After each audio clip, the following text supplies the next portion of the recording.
जय जय रघुवीर समर्थ। ज्या ज्या स्थळी मन जाय माझे, त्या स्थळी निजरूप तुझे, मी येतो सगळ्या ठिकाणी येते तुझे सद्रूपाय दोन्ही। जय जय रघुवीर समर्थ। अवधूत इंद्र श्री गुरुदेव दत्त नमः पार्वतीपते।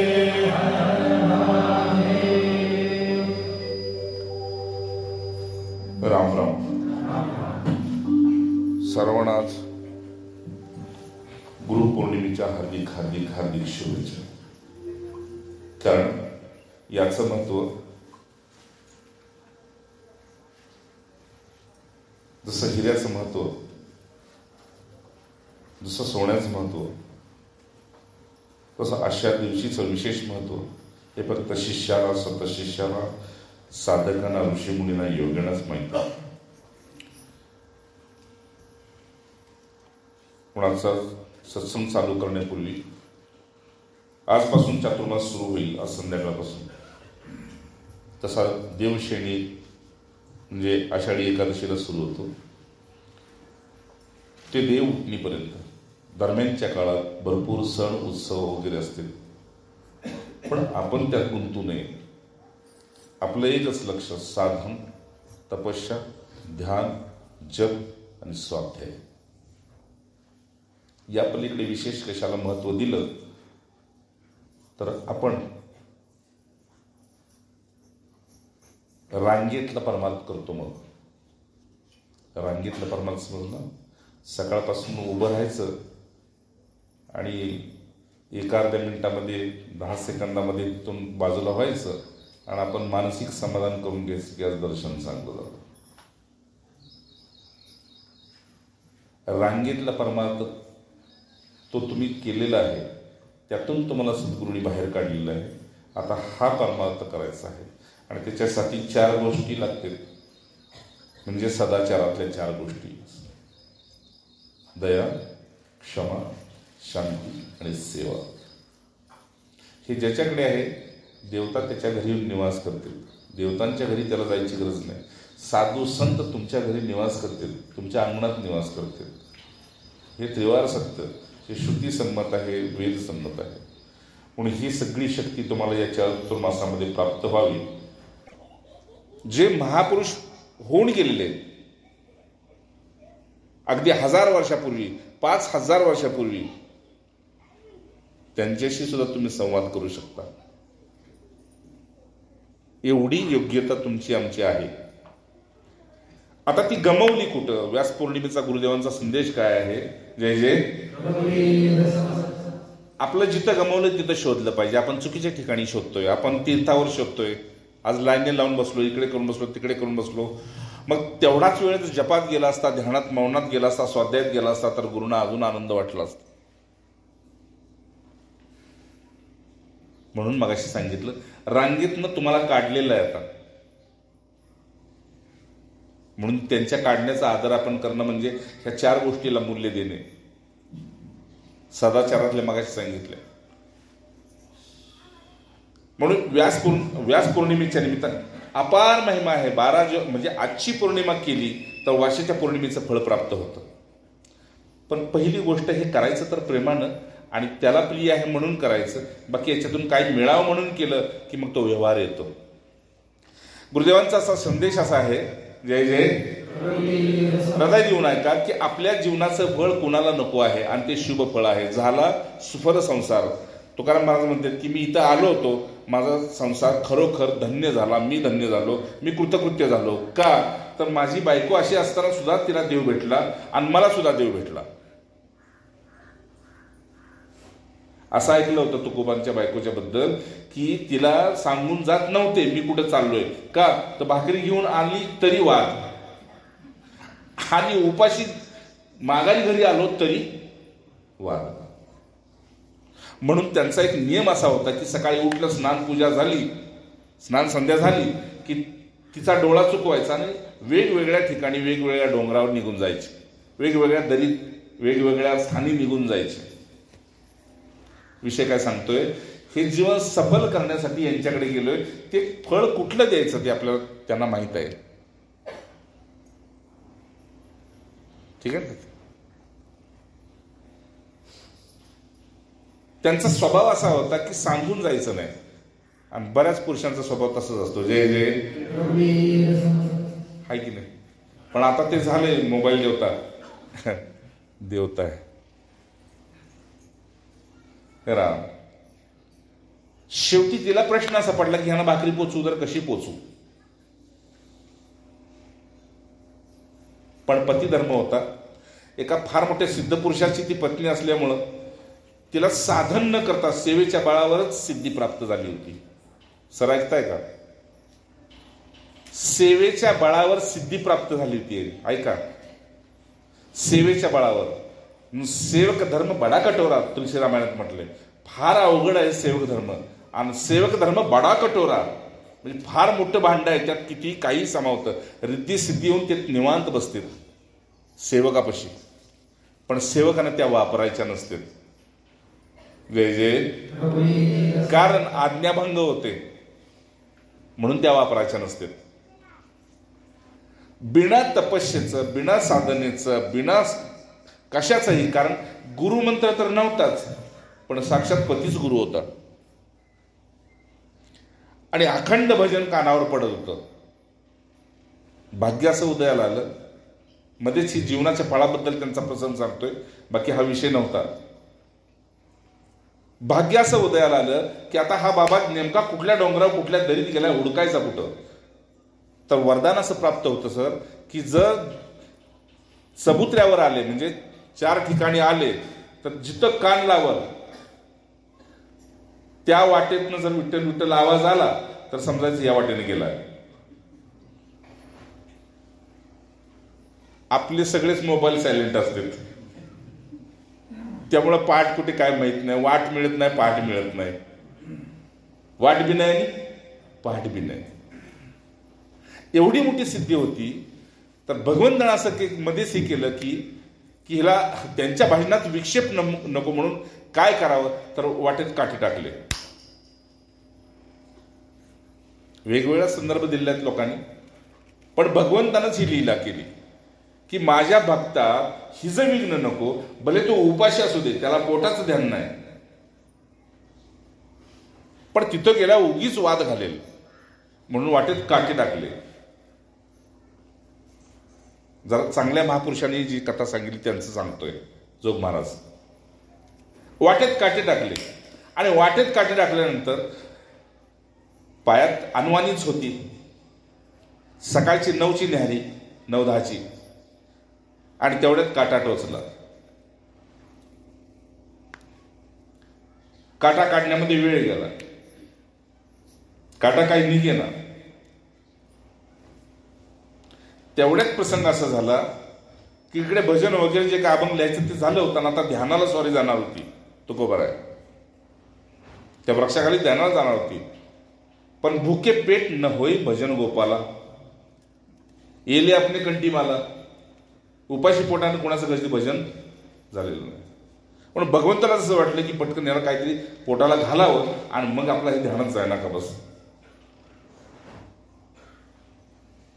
प्रसंग असं झाला की लंगडत या पायाने ती पोचणार कुठे त्या दरीतून.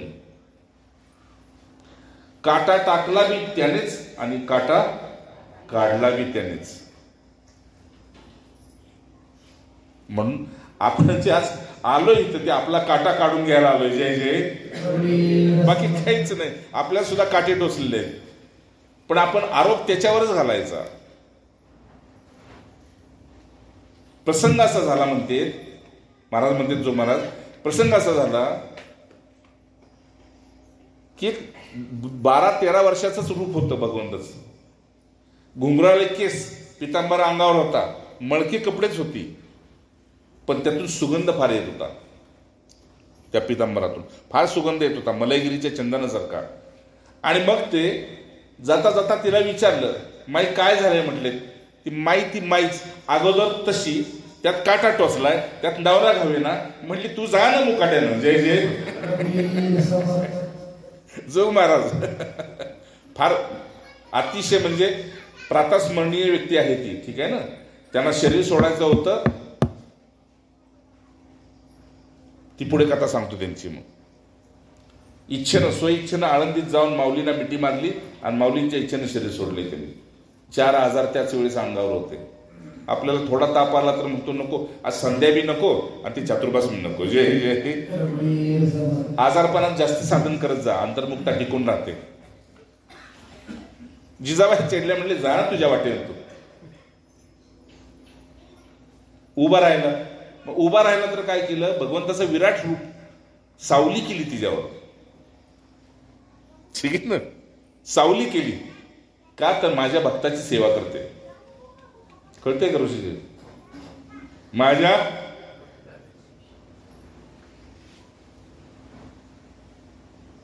महाराज अक्षरशः ही गोष्ट सांगताना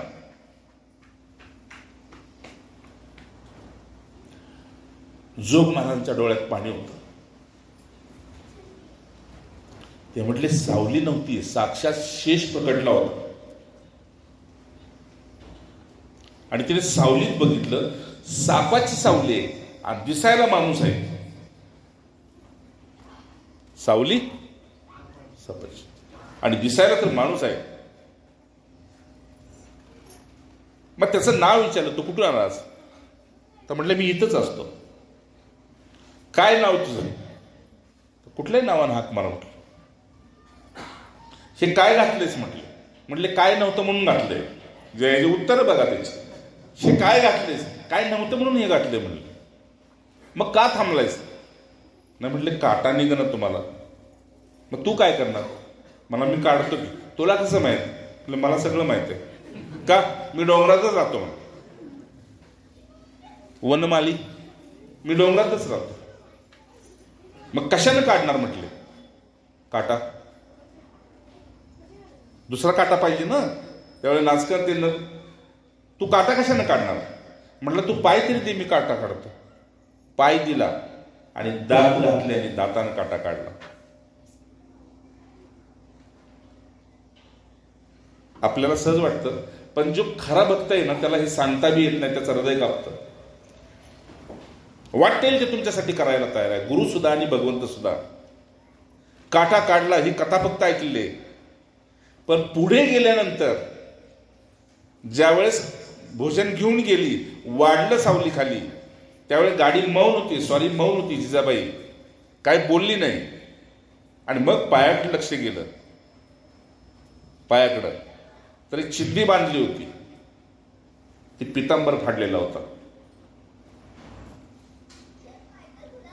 तेव्हा तुकोबांनी विचारलं की पायाला काय बांधले, काय झालं?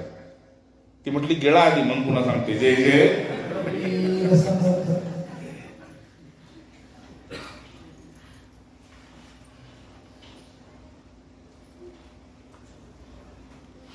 स्वारी ध्यान लावलं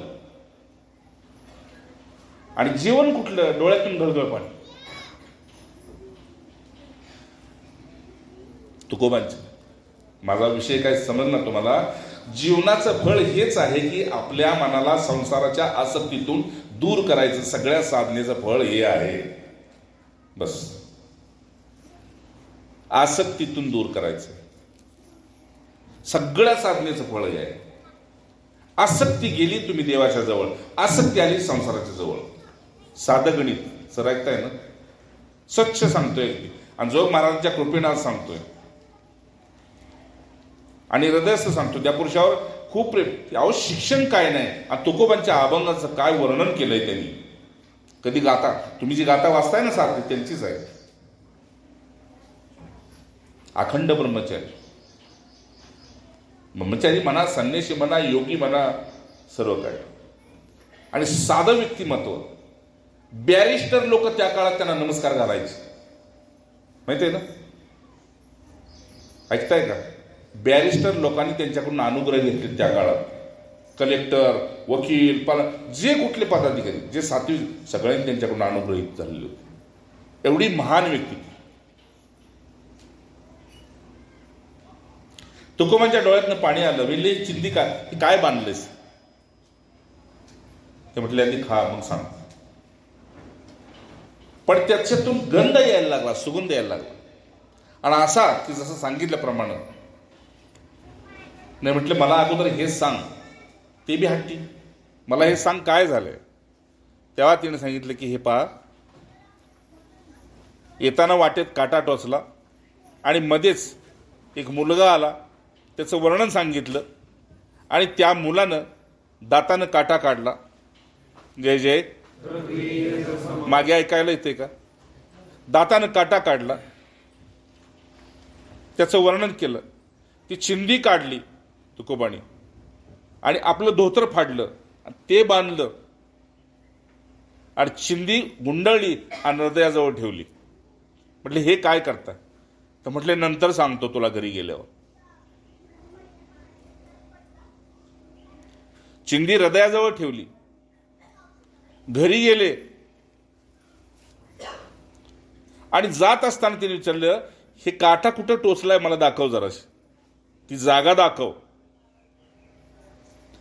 त्या जागेवर गेले आणि जिजाबाईने सांगितलं ह्या चबुतऱ्यावर अमक्या ठिकाणी हा काटा टोचला होता. त्यांनी धोतर पसरलं आणि ती सगळी तिथली माती गोळा केली, चरण धुल. आज व्रजमध्ये जर तुम्ही गेला, ठीक आहे ना, व्रजमध्ये किंवा वृंदावनमध्ये, मथुरेमध्ये, बरसाण्यामध्ये तिथली रज गोळा करून आणतात आणि पहाटे लावतात. थोडीशी रज जिभेवर ठेवतात आणि अपार महिमा आहे ती रज वृंदावनची जर मरत्या माणसाच्या मुखात घातली तर शंका करू नका, म्हटले की तो माझ्याच लोकाला येणार. अपार महिमा. आजचा गुरुपौर्णिमेचा संदेश आपल्याला हाच आहे की तुमच्यासाठी भगवंत कुठेही यायला, काही करायला तयार आहे. गुरु कुठेही तुम्हाला प्रकट होऊन दाखवायला तयार आहेत. पण आपल्यातून जी अप्रकट आसक्ती आहे, अप्रकट द्वेष आहे, त्याला दूर करण्यासाठी, त्याला वारं घालण्यासाठी एक अहंकार आहे आणि दूर करण्यासाठी एक नम्रता आहे. म्हणून नम्रतेचा दिवस म्हणजेच व्यास पौर्णिमा. कृतज्ञतेचा दिवस व्यक्त करण्याचा म्हणजे गुरुपौर्णिमा. केवळ कृतज्ञता व्यक्त करायची आज. मग ती भजनाच्या द्वारा करा, जपाच्या द्वारा करा, मौनाच्या द्वारा करा, पण आज अख्खा दिवस फक्त कृतज्ञता व्यक्त करण्याचा दिवस आहे. आणि आजपासून आशेला आड करून अनासक्त होऊन तपस्येला लागण्याचा दिवस आहे, साधनेला लागण्याचा दिवस आहे. मग दिनक्रम जसा तुम्ही ठरवाल किंवा जसं शास्त्र सांगाल त्या दोन्हीमध्ये तुम्ही स्वतंत्र आहात. जय जय. म्हणून अहंकारा दूर करण्यासाठी हे विशेष चातुर्मासाचं पर्व सांगितलं जातं. एक शिवसंवादामध्ये पुढे तुम्हाला सांगतो. पण भगवंताचं गुण, लीला याचं स्मरण चातुर्मासामध्ये जो करत राहतो, म्हणजे श्रीमद भागवताचा 10वा अध्याय, ठीक आहे, भगवद्गीतेचा 12वा अध्याय. जय जय. म्हणून चातुर्मासाचं विशेष महत्व ते गुरुपौर्णिमेच्या निमित्तानं सांगतोय की पहिली व्यास पौर्णिमेचं असं एक कृतज्ञता व्यक्त करण्याचा दिवस आहे की ज्याने आपल्याला ह्या जीव योनीतून काढलं, जीव योनीतून, आणि साधक योनीत घातलं. ही एक योनी आहे, ठीक आहे ना. जीव योनीतून काढलं आणि साधक योनीत घातलं. आणि इथंच जर आपलं साधन तर अखंड राहिलं तर सिद्ध योनीमध्ये घालते. समज, पुन्हा फिरून माघारी नाही. म्हणजे दुधातून एकदा लोणी निघालं, लोण्यातून तूप निघालं की त्या तुपाचं दूध नाही होत. त्याप्रमाणे हा कुठेतरी एक काटा लसतोय, सलतोय आणि तो आज गुरूंच्या ठिकाणी आपण आल्यानंतर एक ज्याचा निघालाय त्यांना कृतज्ञता व्यक्त करायचंय आणि ज्याचा निघत नाही त्यांना आपला संकल्प सोडायचा आहे. आजच्या दिवशी जागोजागी हा पर्व साजरा होतोय.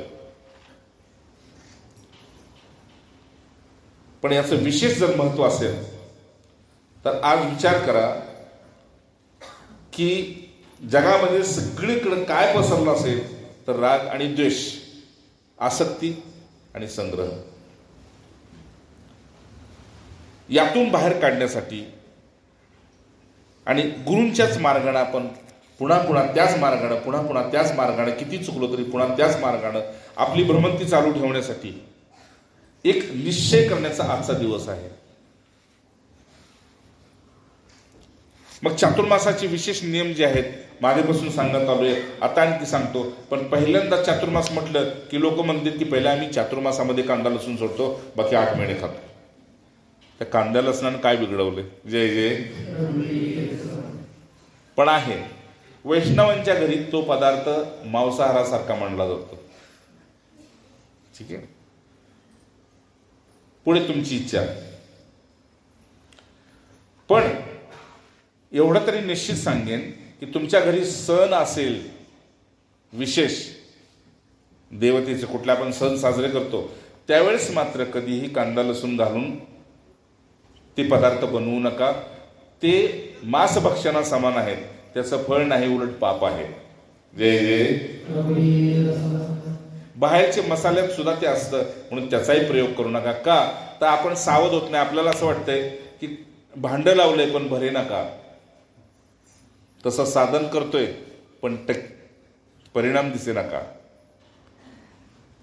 किमान चातुर्मासामध्ये शक्य असेल करा, पण नसेल तुमच्या घरामध्ये कुठला सणवार असेल, कुणी काही सांगू देत, पण तस्मात शास्त्रम प्रमाणे, शास्त्रात सांगितल्याप्रमाणे नव्हे, स्वतः भगवंतानं सांगितल्याप्रमाणे की ते मांसभक्षणा समान आहे. कांदा आणि लसूण दुर्गंधयुक्त तामसी पदार्थ आहे, म्हणून तो भगवंत सेवन करत नाही. विशेष आणखी त्याच दिवशी तुम्ही नैवेद्याच्या वेळेस भातामध्ये जर मीठ नाही घातलं तर अजून पुण्य फळ प्राप्त होतं. हा काय क्या म्हणते, तू वर्ण घेतलं तर चालेल का? काय कांदा लसूण का मीठ? जय जय. का एखादा विरळाच या गोष्टीला समजतो आणि समजून तुम्ही एकदा कधी कधी नाही एक आठवडाभर त्या वृंदावनामध्ये राहून या, बाकी कुठे नका जाऊ. आणि विदेशातल्या लोकांची श्रद्धा बघायला जावा. अरे वेळ लागल, आपण काहीच नाही त्यांच्या पुढं. सर्वसंग परित्याग केलेला एकदम, आणि आनंदात असे आहेत की म्हणते आम्ही धन्य झालो. इथपर्यंत सांगितलं. एवढंच नव्हे, आणि की वृंदावन निवास करणाऱ्याला पुन्हा म्हटले मृत्यू, आपण पुन्हा जन्मच नाही, म्हणून लोकांनी ती जागा महाग केल्या. पण मी आता स्वस्तात सांगतोय, जर तुळशी वृंदावनाला तुम्ही दिवसातून 2 वेळा प्रदक्षिणा करत असेल, नित्य 2 वेळा, अगदी नाही तरी 1 वेळा तरी, तर तुम्ही वृंदावन निवासाचंच पुण्य प्राप्त करून घेणार.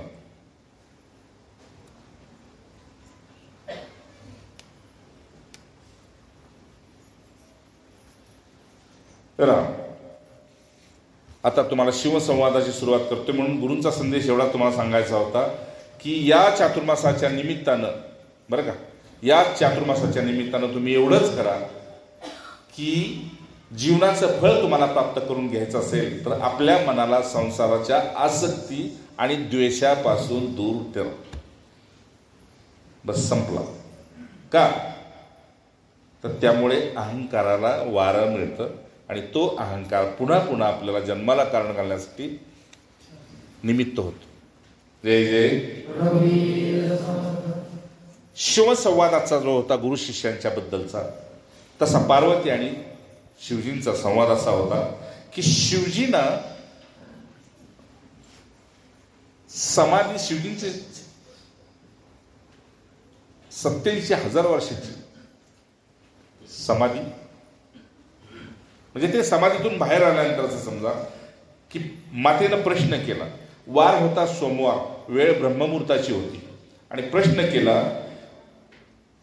की तुम्ही चातुर्मास करता, विष्णू चातुर्मासाला जाते, ब्रह्मदेव चातुर्मास करते, छोट्या मोठ्या सात्विक देवता चातुर्मास करते, मग हे जग कोण सांभाळणार?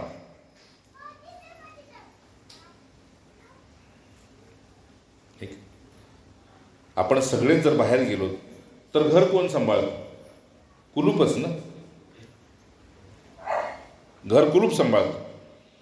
मग म्हटलं हे आपण चातुर्मासाला सगळ्या देवता जातात, मग हे जग सांभाळणार कोण? भगवंताला प्रश्न केला महादेवाला, पार्वतीने. त्यावेळेस महादेव संवाद काय करतात ते म्हटले, उमा मुळात तुझा प्रश्नच चुकीचा आहे.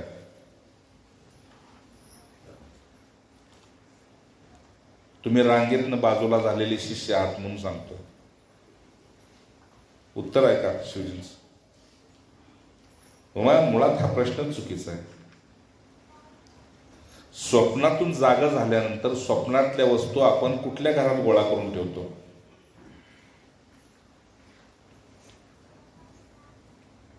उत्तर ऐकताय का सर? स्वप्नातून तू जागी झाल्यानंतर आपल्याला जी व्यक्ती, माणसं, वस्तू, पदार्थ असते ते आपण कुठल्या घरामध्ये नेऊन ठेवतो?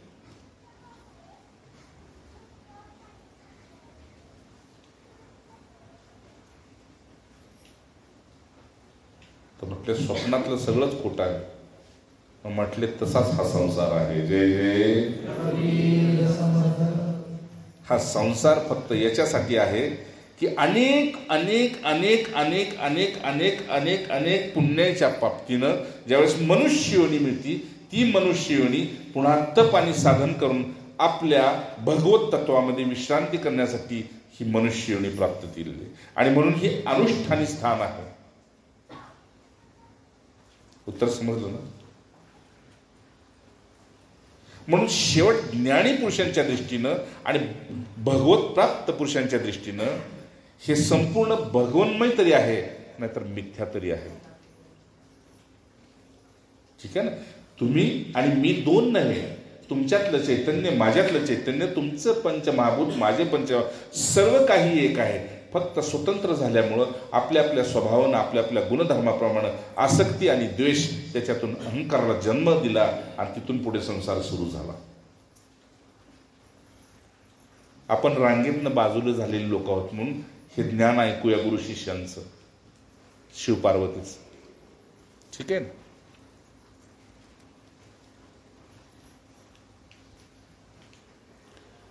कुणाचं कुणाशी पटत नसेल तर आपण स्पष्ट सांगतो, त्यांचा आणि आमचा काही संबंध म्हणजे संबंध आहे. कारण तीच व्यक्ती तुमच्या कार्यक्रमात येऊ शकत नाही, तुमच्याबरोबर बोलू शकत नाही, तुमच्याशी व्यवहार करू शकत नाही, म्हणजे संबंध आहे. उमा, त्याप्रमाणे या अहंकाराची जर तुला नांगी मोडायची असेल तर एकच उपाय, संतांना तू वारंवार शरण जा, संतांचा संग कर. ऐकताय ना? जय जय. हे उत्तर आहे का? शिवजी पार्वतीला सांगते. हे बघ, वेळ घात नाही, तुम्हाला श्लोक सांगत नाही, स्पष्ट त्याचं विश्लेषण सांगतो. वार्धक्य, जन्म, मृत्यू, जरा, व्याधी, दुःख, दोषाणुदर्शन. हे बघ उमा, म्हातारपण जे आहे ते रूपाचा नाश करून टाकतं, कुरूप करतं. म्हातारपण रूपाला कुरूप करून टाकतं आणि मग पुन्हा आरशाची गरज राहत नाही. आहे ना? पुन्हा आरशाची गरज राहत नाही. तसं प्रत्येक गोष्टीची आशा, रात्रंदिवस मनामध्ये कुठल्या गोष्टीची आशा जर राहिली, आशा मनामध्ये राहिली, तर तुमच्याकडे कुठल्याही गोष्टीसाठी धैर्य राहत नाही.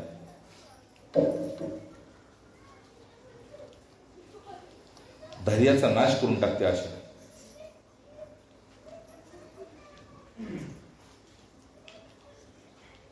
नाही?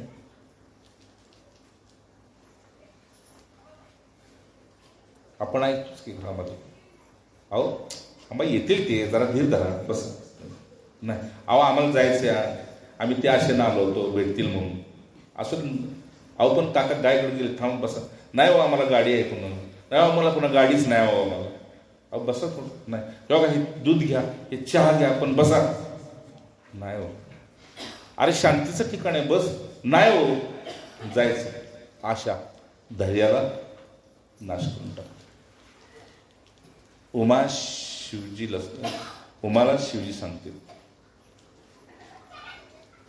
ऐक, या अहंकाराची नांगी मोडायची असेल आणि तुला इथून उठून भगवंतात किंवा इथून उठून गुरुच्या मांडीवर जायचं असेल, भगवंताच्या मांडीवर खेळायचं असेल, तर ध्रुवासारखं राहावं लागेल. खूप सुंदर श्लोक आहे, महाभारतातला श्लोक आहे.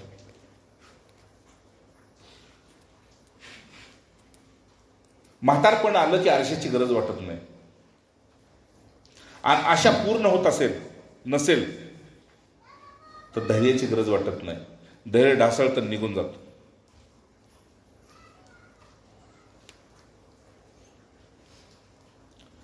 किंवा असं समजा की एखाद्याला मृत्यू आला तर तो मृत्यू प्राणाचा नाश करून टाकतो. ठीक आहे ना, तिथे जीवपणाला आधार मिळत नाही. तसंच असूया म्हणजे आपल्यामध्ये जर चांगल्या माणसात जर दोष पाहायचा स्वभाव जर आला आणि आपण जागोजागी बघतो, चांगली व्यक्ती जर आपला आदर करत नसेल तर त्याच्याबद्दल असूया निर्माण होते. अगदी साधुवृत्तीमध्ये सुद्धा पाहता मिळतं, स्त्री पुरुषात पाहायला मिळतं, पशु पक्ष्यात पाहायला मिळतं असूया. आणि ही असूया ज्याच्याकडे नाही ती अनसूया दत्तात्रेयांची आई होती.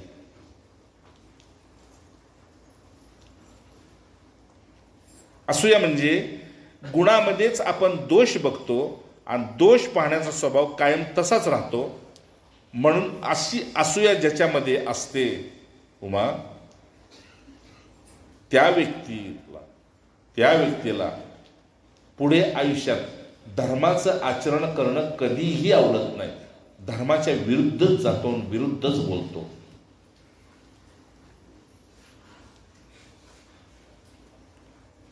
खूप सुंदर संवाद आहे, आपल्याला खूप शिकण्यासारखं आहे.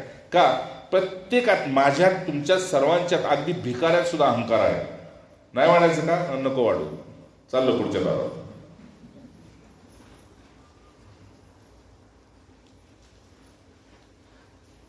फक्त अहंकार घालवण्यासाठी गुरु शिष्याला भिक्षेला पाठवतो, बाकी कशासाठी नाही.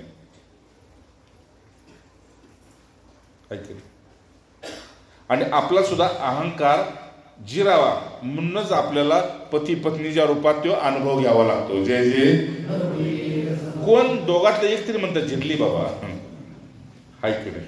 बिलसरे बाबा हा सारखा शब्द वापरायचे अगदी अचूकपणे. राम असूया जो आहे तो धर्म पुन्हा असूया म्हणजे द्वेष बुद्धी असेल ना, तो धर्माच्या वाटेनं आपल्याला बी जाऊ देत नाही, दुसऱ्याला बी जाऊ देत नाही. लक्षात ठेवा. म्हणून कधीही कुणाबद्दल आपल्यामध्ये असूया असू नये. म्हणजे तुझं तुझ्यापाशी बस, नमस्कार. चांगला स्वभाव आहे, नमस्कार. वाईट स्वभाव आहे, लांबून नमस्कार.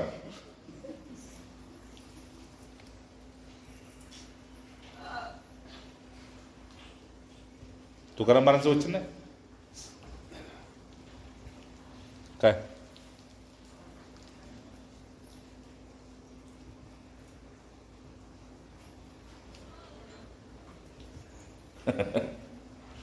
व्याघ्र सर्प विंचू आमा देवासमानच आहेत. व्याघ्र विंचू सर्प आमा देवासमानच आहेत, पण दुरून नमस्कार होते. असूया जर आपल्यात असेल का नाही, तुम्ही लक्ष द्या. आपल्याकडेच आपण लक्ष द्यायचं. आपल्यामध्ये जर असूया आली तर आपल्याला धर्माच्या वाटेने जाऊ देत नाही आणि दुसऱ्याला सुद्धा धर्माच्या वाटेने जाऊ देत नाही. असूया म्हणजे कळलं ना, दुसऱ्याच्या चांगल्या गुणाचा द्वेष करायचा.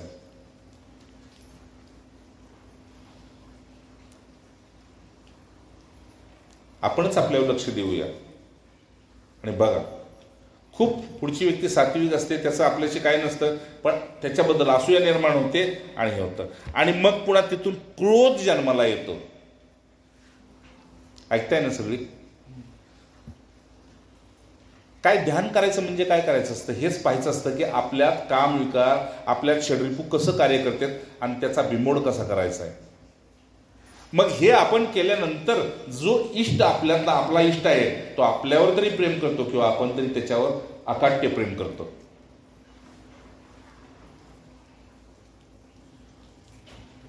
पुढं क्रोध निर्माण होतो आणि हा क्रोध काय करतो तर आपल्यातल्या आतल्या सद्गुणाला आणि बाहेरच्या लक्ष्मीला म्हणजे धनाला वैभवाला नाश करतो.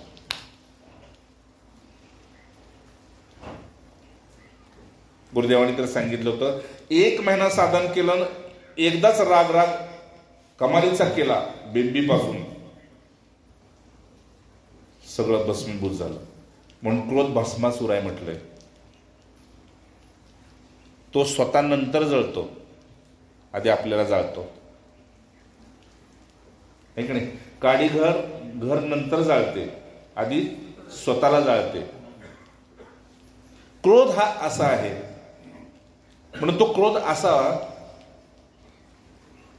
पण तो गळ्याच्या वरच बसावा. जय जय. पोटात नको, हृदयात नको. कुठं बसावा? गळ्याच्या वरच बस. बोललं संपलं बस. आहे का नाही? आपण म्हणतो माझ्या मनात काय नसतं, मी बोलून जातो जय जय हे. मनातलंच बाहेर आलं ना. क्रमवारी बघा. क्रोध तिथून असूयातून क्रोध जन्माला येतो. क्रोध काय करतोय तर आपल्यातल्या सद्गुणांना म्हणजे आपण खूप सज्जन खूप चांगले लोकांच्या नजरेत पण एका क्रोधामुळे आपण अपवित्र होतो. चुकीनं तुकाराम महाराजांनी रागराग केला होता अंबाजीवर आणि पश्चाताप केला. इतका पश्चाताप केला आणि घरी आले ते भांडं घेतलं, घागर घेतली, नांगावर ओतून घेतली आणि म्हटले म्हणजे मी अपवित्र झालो होतो. अगा शिवला मांग म्हटले मी अपवित्र झालो.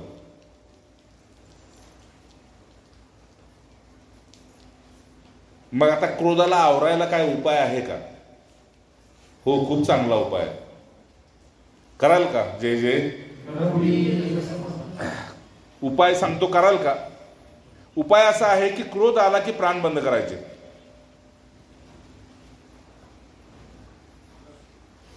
प्रॅक्टिकल करूया का शेजाऱ्यावर? क्रोध आला की तुम्ही तिथेच प्राण बंद करा. त्याचं काहीच चालत नाही.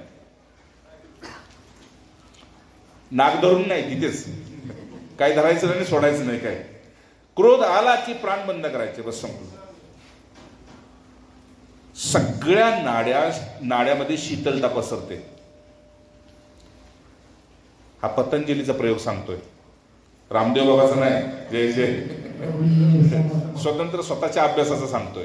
क्रोध आला की प्राण बंद करा बस. आणि त्याच्याबरोबर बेंबीची जागा एवढी एक पहिलं कांड बोटाचं असतं की नाही, तर्जनी म्हणतोय नाही, एवढंच कांड बेंबीची जागा आठवडा. संपला क्रोध. का तर त्या ज्या पेशी तयार व्हायच्या असतील त्या मरून जातील. नाही का? लगेच डोकं पाय अनुभव येतो ना, हे हेल्मेट किती गरम होत आहे ते लगेच. जाऊ द्या, पुढे सांगतो विषय. शिवजी म्हणतेत म्हणून मी माझे नेत्र अर्धोन्मुलित असतात आणि माझ्या प्राणापुढं सूत जरी धरलं तरी ते हलत नाही, इतके माझे प्राण माझ्या ताब्यात असतात. लक्षात येते? शांत माणसाचे प्राण अतिशय शांत असतात. चंचल माणसाचे प्राण अतिशय गतीनं असतात आणि मग आयुष्य बी त्या माणसाला कमी असतं. ठीक आहे? यासाठी असूया जी आहे, आज काय मोडायचं आहे आपण? आसक्ती आणि द्वेष निर्माण होण्याच्या कारणालाच संपवायचंय. ऐकताय ना? बरं, जर क्रोध तुमच्यातून बाहेर आला तर सद्गुणांचा नाश करतो आणि लक्ष्मीचा नाश करतो. बाहेरच्या बी कसा नाश करतो? अहो, राग आल्यावर आपण किती काय काय तोडफोड करतो माहिती आहे ना? नसेल तर ऐकतोय ना.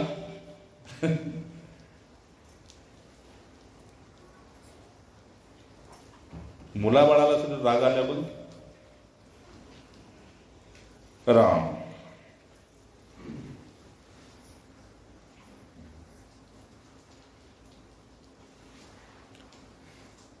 आणि हा क्रोध जर अनावर झाला,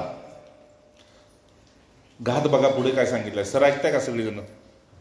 हा जर क्रोध अनावर झाला, तो आपल्या ताब्यातनं बाहेर गेला, तर नीच पुरुषाचा संग करतो. शिवजी म्हणते नीच पुरुषाचा संग करतो हा जीव, चांगल्या व्यक्तीचा नाही. म्हणून नीच पुरुषाची सेवा जिथं होत असेल तिथं समजायचं की सत् स्वभाव संपला, सत्याचा स्वभाव संपला, कुठेतरी तो मिंदा झालेला आहे. किती किती फायदा आहे हो, कितीच गोड आहे की नाही. गुरुपौर्णिमेच्या दिवशी 4 महिने तुम्हाला शांतीत शिवस्वरूप राहायचं असेल, साक्षात पार्वती मातेसारखं राहायचं असेल, साक्षात विष्णू लक्ष्मीसारखं राहायचं असेल, तर हा खूप सुंदर स्वभाव आहे. काशीबाई काशीबाई माझं तर बाई मौनच असतो. जय जय. कबीर समर्थ. असो हा क्रोध ज्यावेळेस अनावर होतो तेव्हा नीच पुरुषाचा संग करतो. म्हणजे आपल्यातलंच नीच पुरुष जागा होतो आणि दुसऱ्या नीच पुरुषाचा संग करतो. म्हणजे पुरुष म्हणजे स्त्रीचे आपले बस. उमा, याच तो मी वारंवार एक माझ्या इष्टदेवतेचा मंत्र आणि माझी समाधीस्थ स्थिती ही कधीही मी मोडत नसतो, आतून आणि बाहेरून. असा जो सत्स्वभावाला नीच पुरुषाची सेवा आहे सत्स्वभावाला नष्ट करून टाकते, त्याप्रमाणे त्या नीच पुरुषालाच कामनेचा ऊत येतो. ठीक आहे ना, निष्काम नाही, कामनेचा ऊत येतो. मग सगळ्या प्रकारची कामना ती त्याच्या जागी होते आणि ती कामना त्याला निर्लज्ज करून टाकते. म्हटले आपले ह्याला सगळं माहित आहे, या शिव्या माहित आहेत आपल्याला सगळ्या समाजातल्या. बरं, त्याला निर्लज्ज करून टाकते.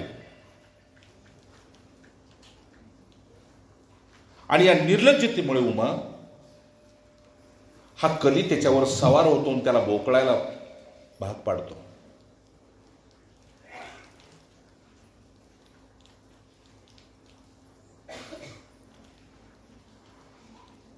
ही निर्लज्जता अभिमानाला खत पाणी घालत जाते.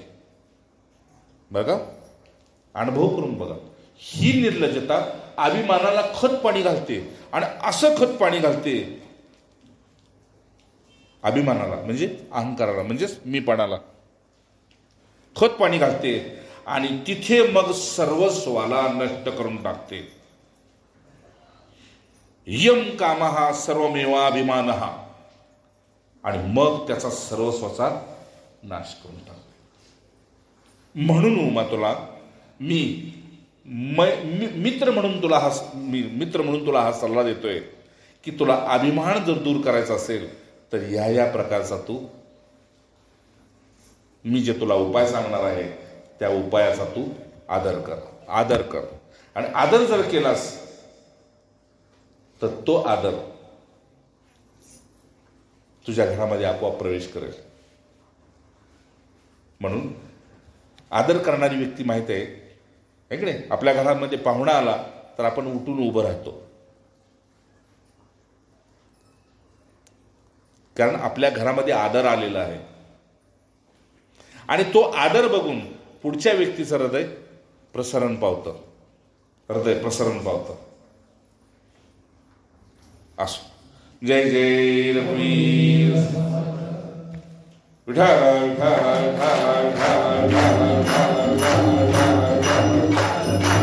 जय जय रघुवीर. थोडा पुढे संवाद सांगतो, याचा विस्तार सांगतोय थोडासा. उमा, ही सोमवारची गोष्ट आहे, म्हणजे ती सांगितलेला त्यांनी वार. आज सोमवारचा आहे, तो वार माझा आहे. सोमवार म्हणजे माझ्या शांतीचा वार आहे.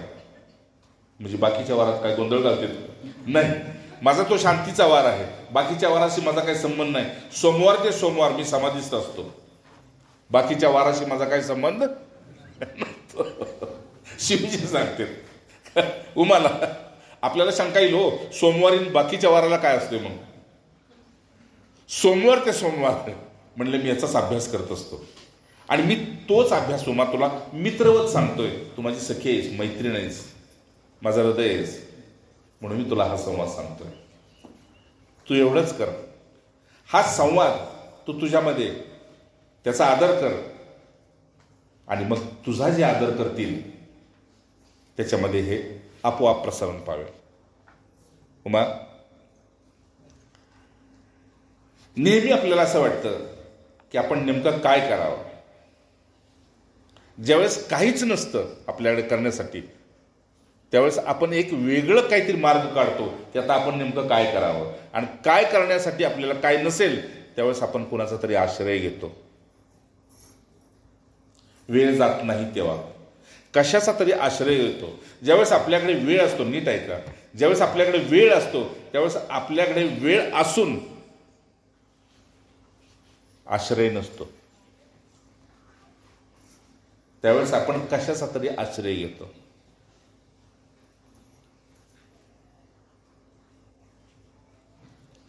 पण मी जो आदर केलेला आहे तो माझ्या इष्टमंत्राचा, माझ्या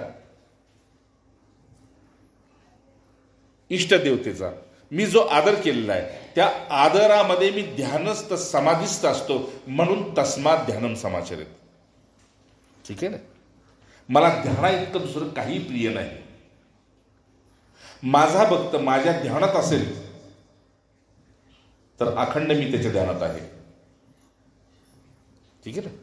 मला कापूर नको, मला बेलपत्र नको, मला रुद्राक्ष नको, मला भस्म नको, मला त्रिशूळ नको, डमरू नको, काही नको. मी अखंड ज्या ध्यानात आहे त्या ध्यानात जर माझा भक्त असेल तर मी त्याच्या ध्यानात आहे. समजते. कमीत कमी श्रावणातल्या सोमवारी तरी याचा आरंभ करा. जय जय. म्हणून मला ज्यावेळेस वेळ असतो ती माझ्या इष्टमध्ये मी काय करतो, परम अर्थ. लक्षात घ्या, मी परम अर्थ साधण्याचा म्हणजे माझ्या जीवनाचा हेतू काय आहे हे मी शोधतो हे, आणि मी माझ्या इष्टदेवतेला मग प्रश्न करतो. मी अद्वितीय आहे, माझ्यासारखा महादेव दुसरा कोणीही नाही. मी अद्वितीय आहे. म्हणून या जगामध्ये मी मलाच परमार्थाच्या अवस्थेत पाहत असतो. परमार्थाच्या अवस्थेत. ही तुझी अवस्था तुला टिकून राहण्यासाठी तुला काय करावं लागेल ते सांगतो. सखी म्हणून तुला सांगतो की पाण्याला शेवाळ जसं लगेच झाकून टाकतं उमा, पाण्याला, किंवा पाण्यावरचं तेल जसं पाण्याला लगेच झाकून टाकतं,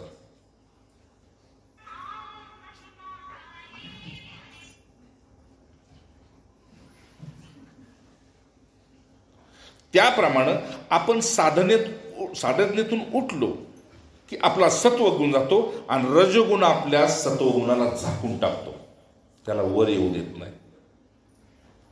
ऐकताय ना. म्हणून साधन चातुर्मासामध्ये करत असाल तर ती सवय पाडून घ्या. तुम्ही साधनेतून 10 मिनिटं तरी उठू नका.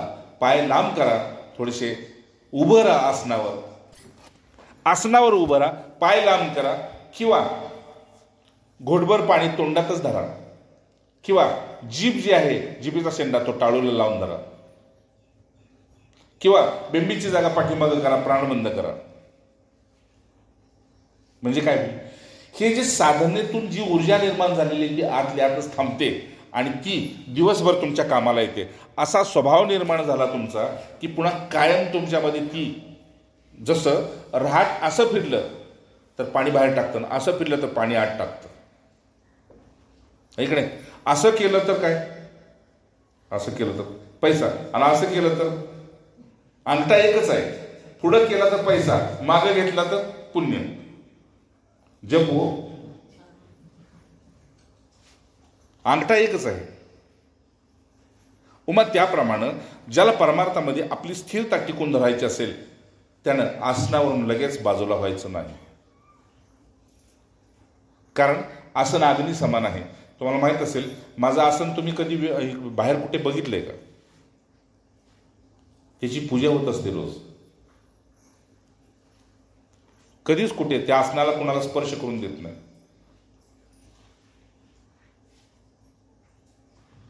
त्याच्यापायी काकीला अनेक वेळा बोल खावा लागला की तुझ्याबरोबरशी कोणीतरी येऊन बसतं नाही की नाही. कुठल्याही महिला असतात कशा असतात त्याला स्पर्श करायचं नाही.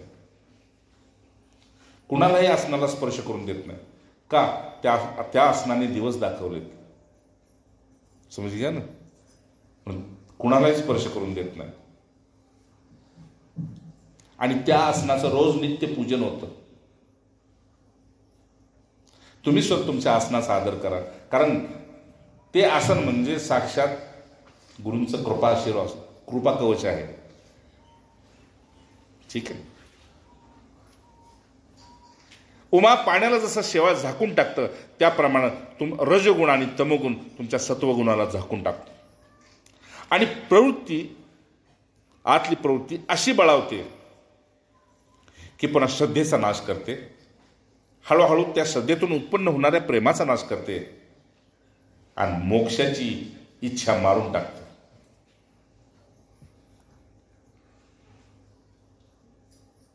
एवढंच नव्हे, तुझी माझ्याबद्दलची जी आस्था आहे ती सुद्धा नष्ट करण्याची ताकद आहे.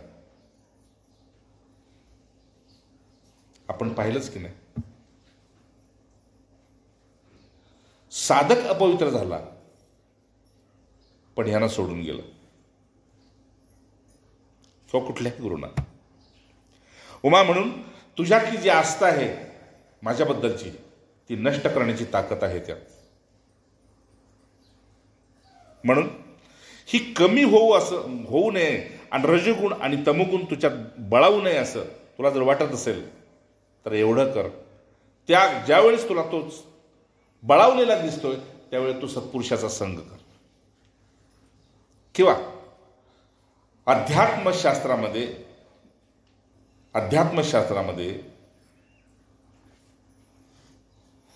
जी सिद्धांनी आपली सिद्धी प्राप्त केली ज्ञानाची त्याच पुरुषाच्या स्मरणामध्ये राहा.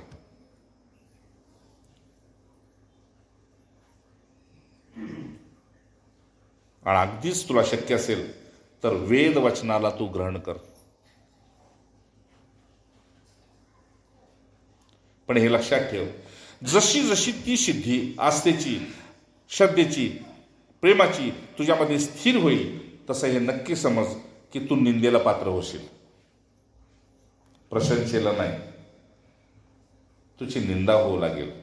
मग आता तुम्ही समजायचं की जर बाहेर कुठे आपली निंदा होत असेल तर आपलं साधन बरोबर चाललेलं आहे. जय जय. घरामध्ये बाहेरमध्ये जर आपली निंदा होत असेल तर तुम्ही खरोखर पात्र आहात शिवजींच्या नजरेत. मग त्यांच्या एवढा तर ज्ञानी कोण नाही. म्हणून उमा, जर निंदा होत असेल आपल्या कानावर येत असेल आणि भगवंतांनी तुल्य निंदा सुतीर्मौनी संतुष्टी येणे किंचित, मग त्यावेळी तुझी संतुष्टी जाऊ देऊ नको. आणि ती संतुष्टी जाऊ नये म्हणून तू माझ्या या वचनाकडे लक्ष दे की तू बरोबर रस्त्यावर आहेस. त्यामुळे ही निंदा होते. तू आता संतुष्टी जाऊ देऊ नको. अनिकेता, तू आता देहाला देह मानत नाहीस.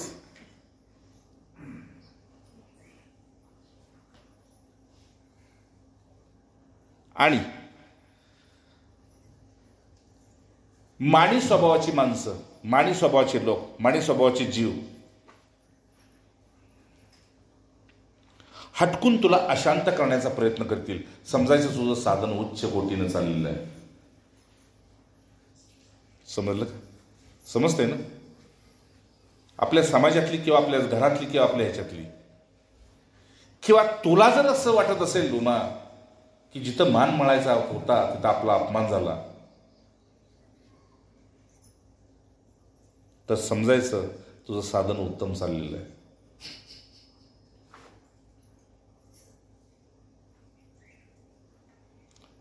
याच बळावर माझी अखंड समाधी लागत असते.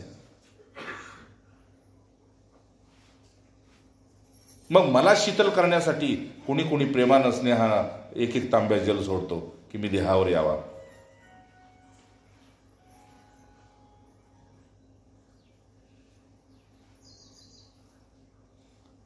आता असं समजायचं की मग आपला स्वभाव तसा असू नये.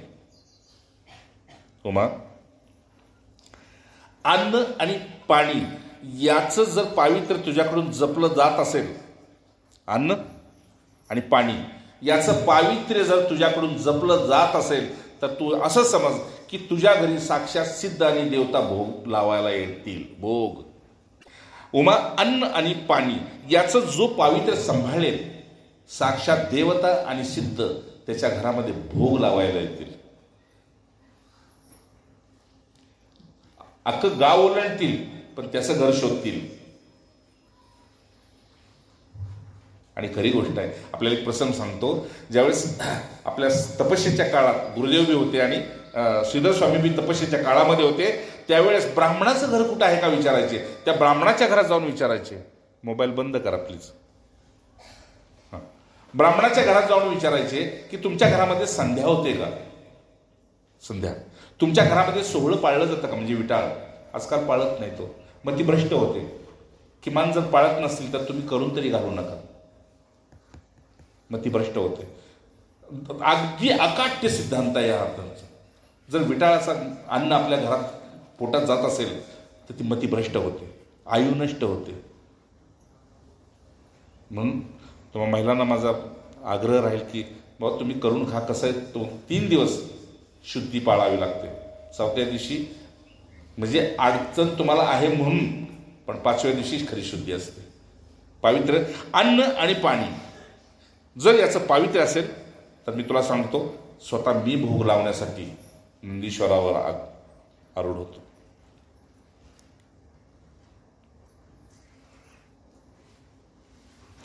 अशी व्यक्ती कुणाच्या अवहेलनेला बळी पडत नाही, आणि बळी पडली तर क्षमा केल्याशिवाय राहत नाही. अवहेलना समजले ना. कुणाच्याही अवहेलनेला बळी पडत नाही. जर ती बळी पडली तर क्षमेशिवाय दुसरं उच्च शस्त्र त्याच्याजवळ नसतं. का.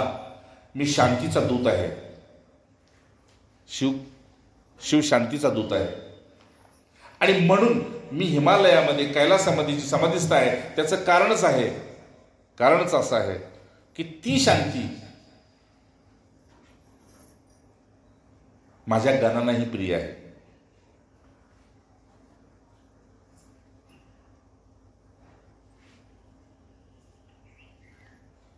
तुम्ही कधी कुठल्या देवळामध्ये जा, शिवालयामध्ये जा, अगाध शांती असते. आणि म्हणून त्या शांतीसाठी 4 गाभारे घातले. आता जे करते ते शिवालय खरं नव्हे, ठीक आहे ना. 4थ्याच गाभाऱ्यामध्ये शिवलिंग असतं. त्याचं कारण काय. आकार, उकार, मकार, अर्ध, चंद्र आणि मात्रा बिंदी.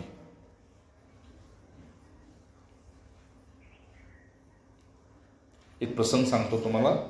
सेवागिरी महाराज पुसेगावचे आरती, म्हणजे फार त्यांचं वय नव्हतं त्यावेळेस, 25च्या दरम्यान असेल, 26च्या दरम्यान. आजोबा सांगत होते ते आरती करायला गेले शिवालयामध्ये, आणि आरती करत असताना समईतला दिवा विजला, ज्योत विजली समईतली, आणि त्यांच्याकडे जी आरतीची काढवात होती सोसायटीच्या वरात तीही विजली.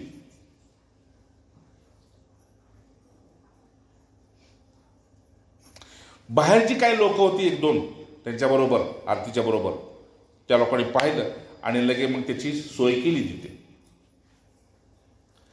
सोय केली त्यावेळेस त्यांनी ज्यावेळेस दिवा पेटवला त्यावेळेस बघतेत काय, तर त्या पिंडीवर भला मोठा नाग उभा आहे. पिंडीवर. तर महाराजांनी तिथे साकडं घातलं की हे कसलं रूप म्हणून समजायचं. सेवागिरी महाराजांच्या बद्दल सांगतोय. हे कसलं रूप म्हणायचं.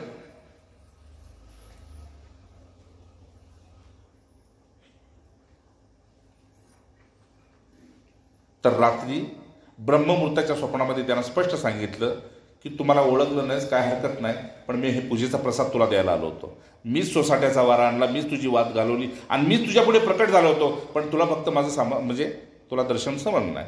हळहळ अशी व्यक्त केली त्याने हळहळ की आजोबा सांगते म्हटले 7 दिवस धुणीपाशी उपाशी रडत होते. धुणी, त्यांची जी धुणी होती की नाही, त्या धुणीपाशी 7 दिवस उपाशी रडत होते की दर्शनाचा लाभ गमावला. म्हणून आपल्यात गुरुदेव म्हणतात, क्या जाने किस भेष में आप पे नारायण मिल जाए. काय माहित कुठल्या वेशामध्ये तुम्हाला भगवंत भेटेल. मी तुला दर्शन द्यायला आलेलो असताना सुद्धा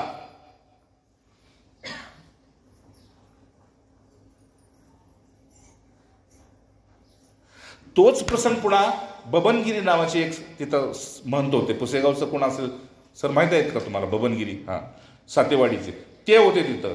तर ते काय असं शास्त्रीय म्हणजे असा संन्यास घेतलेला नव्हता, पण महाराजांनी सांगितलं सेवेला राहा म्हणून त्याने आपलं संन्यास वस्त्रामध्ये राहत होते. त्यांना बी नागाचं दर्शन झालं आणि ते वेडेच झाले. वेड्याचे झाले की पुन्हा बडबडच करायचे बाहेर बसून. बाहेर दगडी कट्टा होता, आता जो रस्त्याच्या कडेला दगडी कट्टा होता, आठवतोय ना कुणाला? त्या दगडी कट्ट्यावर बसायचे आणि बडबड करत बसायचे, एकटेच बडबडायचे. दर्शन सुद्धा सहन करायची ताकद पाहिजे.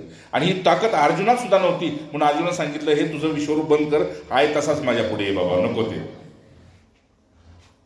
आणि आपल्याला वाटतं गुरुदर्शनास यावे, सोसेल का आपल्याला? उमा, मी भोळा यासाठी आहे की मी तुरंत त्या क्षणी तिथं क्षमा करतो, म्हणून मी भोळा आहे.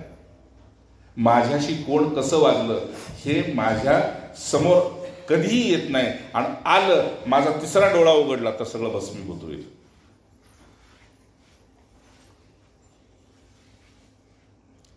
आणि याचा परिणाम म्हणजे अखंड माझी प्रसन्नता वाढत असते. अखंड मी समाधीस्थ असतो, पण उमा माझी अखंड प्रसन्न, दिने दिने नवम नवम. माझी प्रसन्नता अखंड वाढत असते, प्रसन्न स्थिर नसते. आपल्याला काही मिळालं तर प्रसन्न, नाही मिळालं तर खिन्न, तसं नाही. शिवजी म्हणते माझी अखंड प्रसन्नता वाढत जाते. नीट आहे का? खूप तुमच्या हिताला येईल, चातुर्मासासाठी नव्हे, उभ्या आयुष्यासाठी. माझी उमा अखंड प्रसन्नता वाढत राहते. मात्र ती टिकून राहावी म्हणून मी एकांतात येतो. समज घ्या ना. हा, म्हणून गुरुदेव भी म्हणते अब मैं एकांत में हूं. ऐकले ना तुम्ही? मैं किसी से नहीं मिलूंगा. आता आम्हाला तसं काही जमत नाही, म्हणून आम्हाला आपलं त्यांनी चातुर्मासच देऊन टाकला. जा 4 महिने मर, जय जय. भेटू बी नको, बोलू बी नको, बघू बी नको, काहीच नको. पण कमालीचा आनंद आहे. मी पुन्हा सांगतो तुम्हाला, नतमस्तक अगदी नमस्कार करून सांगतोय की 4 महिने म्हणजे त्यातले पहिले 2 महिने तर असं असते की 12-12 वर्षाचा तप एका बाजूला ठेवा. अरे गजब. म्हणजे तुम्हाला त्या सुखामध्ये रडावं लागेल इतकं मला सहन होईना. तुम्हाला असं वाटेल की हे इतकं नको आनंद, इतकं सुख नको.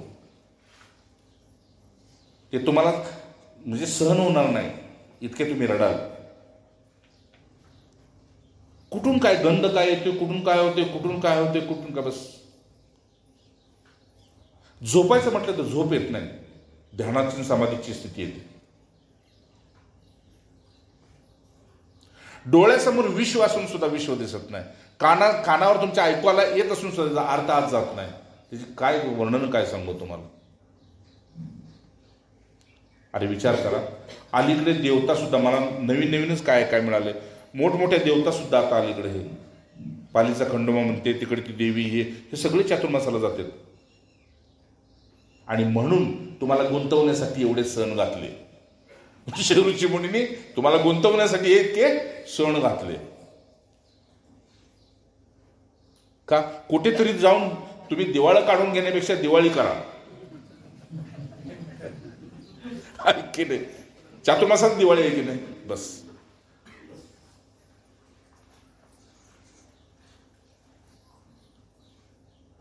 उमा, ही प्रसन्नता माझी अशी स्थिर करण्यासाठी मला एकांतात जावं लागतं. आणि त्या एकांतामध्ये माझ्या आतून जी शांती बाहेर पडते, ऐकताय ना, ती शांती अभंग टिकून राहते.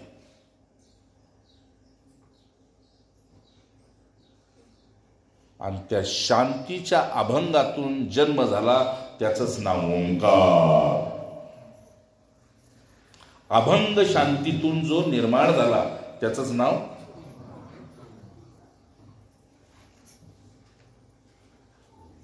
ओंकार. स्वरूप सद्गुरु समर्था आहे ना ते, अनाथांच्या नातात नमो. शेवट काय आलं? नमो. स्वानंद अमृत तृप्ताय श्रीधराय नमो नमा. ऐका, ऐका, विक्षेप करू नका. नमो, नमः शिवाय मध्ये सुद्धा नमो आलेलं, नमा आलेलं आहे. म्हणजे मी एवढ्या अशा एका स्थितीला पोचलो, एकांताला पोचलो, एकांतातून माझी अभंग शांती आहे. आणि ती शांती ज्यावेळेस माझ्या डोळ्यातून बाहेर पडते तेव्हा माझ्या दर्शनानं आणि त्याच्या दर्शनानं एक निर्माण होतं, त्याचं नाव संतुष्टी. ठीक आहे. आपण आपल्या गुरुला पाहणं किंवा आपल्या गुरुने आपल्याला पाहणं, त्यातून जे निर्माण होतं उमा, त्याला संतुष्टी म्हणते. पोट भरलं त्याला संतुष्टी म्हणत नाहीत. आहे त्यात समाधानी त्याला संतुष्टी म्हणत नाहीत. सर व्याख्या ऐकताय का? संसाराची व्याख्या आणि भगवंताची व्याख्या वेगळी आहे. माझ्या दर्शनानं माझा इष्ट किंवा इष्टच्या दर्शनानं मी ज्यावेळी तृप्त होतो त्याचं नाव संतुष्टी आहे. आणि त्या संतुष्टीतून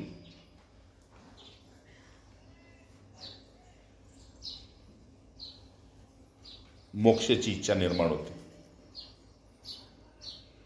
की आता हेही नको, ज्यामध्ये तू राहतोस आता मला त्यामध्ये मला राहायचं आहे. म्हणून उमा तू सारखी तक्रार करतेस की मी कैलासात आहे तर मला बी कैलासात घ्या, पण ती संतुष्टी तुला पचवण्यासाठी मी तुला मानस सरोवरामध्ये ठेवलेलं आहे. आणि वारंवार त्या निमित्तानं तुला जडपण येऊ नये, तुझी माझी गाठ पडावी म्हणून मी स्नानाच्या निमित्तानं नंदीश्वराच्या बरोबर मानसमध्ये येतो. ठीक आहे. कैलासात आंघोळ करायला तिथं काही तलाव नाही. मानसमध्ये मी खाली येतो नंदीश्वराबरोबर.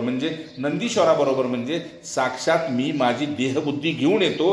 ही माझी पार्वती आहे, हा मी तुझा पती आहे. समज घ्या ना. ऐकता ऐकता मी ब्रह्म कसा आहे या अवस्थेतून तो स्थितीला जातो आणि समाधिस्थ होतो. म्हणून आपण ज्यावेळेस भगवंताची स्तुती करतो का नाही, स्तुती करतो आपण ज्यावेळेस भगवंताची, त्यावेळेस भगवंत अवस्थेत असते आलोय म्हणून, पण स्तुती संपली की समाधिस्थ असते. म्हणून आपण टाळी वाजवणे, घंटा वाजवणे, आरती करणे हे त्याचं निमित्त आहे की भगवंताला आपल्यावर कृपा करण्यासाठी अवस्थेत आणायचं. आणि ते संपलं की भगवंत आपल्या स्थितीमध्ये गेला की आपण त्याच्या स्थितीमध्ये प्रवेश करायचा. कसा करतो? ओम शांती शांती शांती. आणि पुन्हा जर पाहिलं तर ज्या स्थितीमध्ये भगवंत आहे, ज्या स्थितीमध्ये गुरु आहे, त्या स्थितीमध्ये आपण असतो. ठीक आहे. म्हणून पहिल्या प्रकारचा जो गुरु असेल शिष्याला समजवणारा, पहिल्या प्रकारचा, तर तो मौनानं समजवतो. दुसरा नयनानं, डोळ्यानं समजवतो. आणि तिसरा वाणीनं समजवतो. जर योग्य तसा असेल तर गुरूंची मौनाची स्थिती बघूनच मौन होतो आणि असा अंतर्मुक्तीचं मौन धारण करतो की एक तार आतून जोडते. आणि हे सुख तुला लवकरच उमा मिळेल म्हणून मी वारंवार मानस सरोवरामध्ये येतोय. म्हणजे तुझ्यासाठी मी देह धारण करतोय, म्हणजेच नंदीला घेऊन येतोय. हे शरीर नंदी आहे शिवाचं.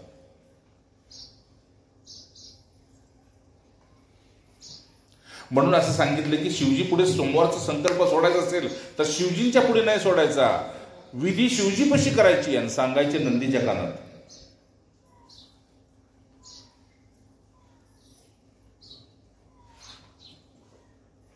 उमा, अशी ही निष्ठा वाढत जाते आतून माझी, सदैव अशी वाढत जाते. अशी निष्ठा वाढत जाते माझी माझ्यावर आणि माझ्या भक्तावर. अशी निष्ठा वाढत जाते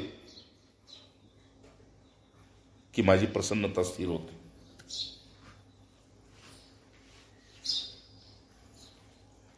कारण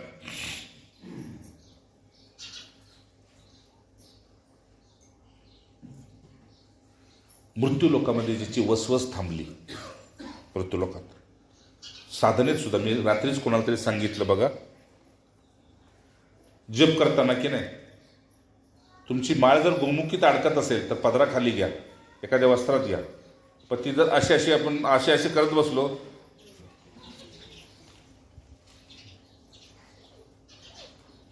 जर तुमची गोमुखीत माळ अडकत असेल, एखादी शॉल घ्या, शॉलमध्ये असं करा, म्हणजे शरीराचं एक अंग हलू नये असं एक माळ तरी करून बघा.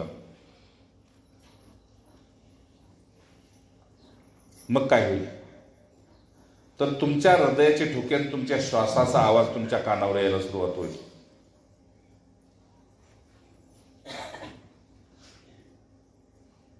आणि गुरुमंत्र छोटा असो की मोठा असो, लोक इतक्या स्पीडनं पळतात. माझ्याकडे मग कितीतरी येताना जप करताना बघतो का नाही संध्येला, इतक्या स्पीडनं असते बरं का की अजून तशी कुठली गाडीच तयार नाही झालेली, इतक्या स्पीडनं असते ती.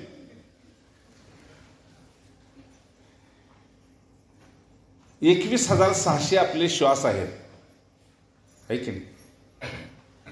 मग त्या श्वासाची गती कशी आहे? तसं भगवंताचं नाव, रूप, गुण आणि लीला ह्या आठवत आठवत मनी वाढायचा असतो. तुम्ही म्हणाल एवढा कुणाकडे वेळ आहे? नाही, हे पार होणाऱ्यासाठी आहे किंवा त्याच्यात अडकण्यासाठी आहे. ते स्मरण करत करत करत माळ वाढायची.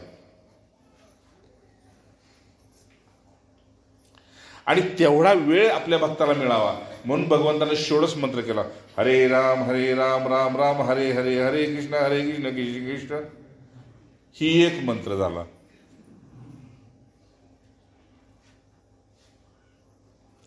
असो उमा, ही अशी वसवस थांबते त्यावेळेस त्याच्या दारातून मृत्यू माघारी फिरतो, मृत्यू माघारी. आणि मग जसं मी तुला सांगितल्याप्रमाणे एक निष्ठावंत सिद्धीला त्याची स्थिती स्थिरावते.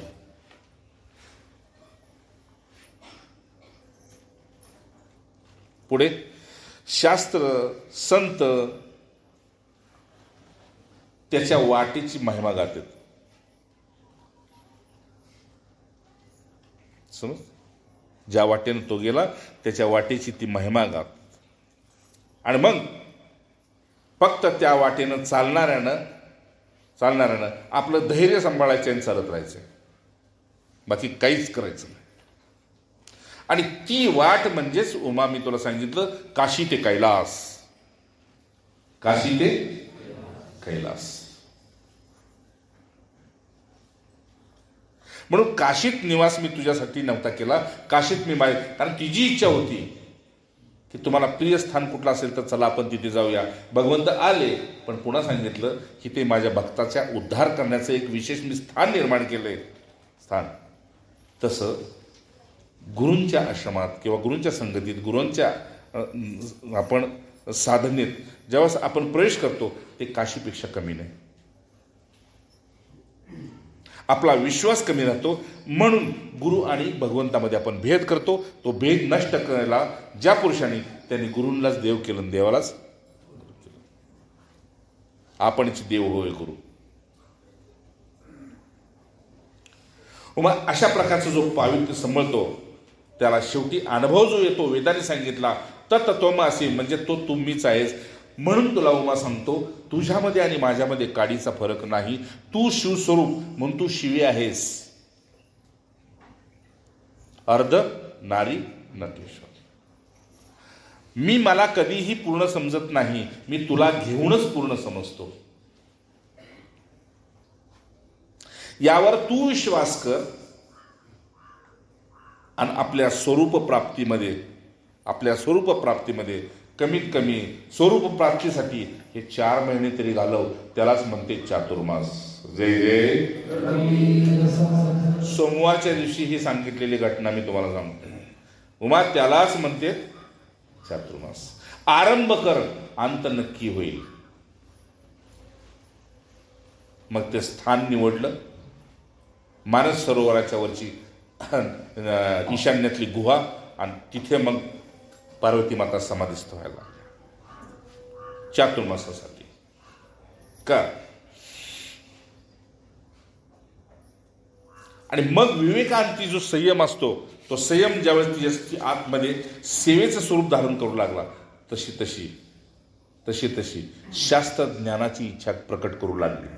कोण? उमा. थोडं शास्त्राचं बी ज्ञान असावं.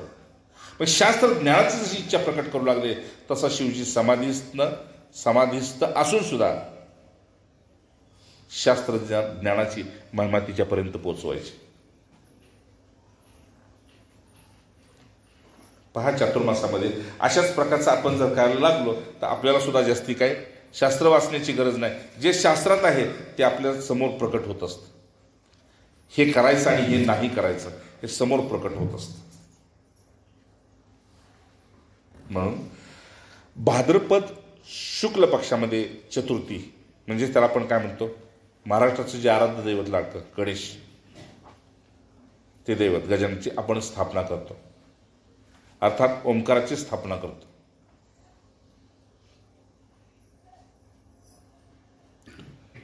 तर खरं तर हे बुद्धीचा मूळ प्रकाश देणारी देवता आहे आणि ती शिवजींची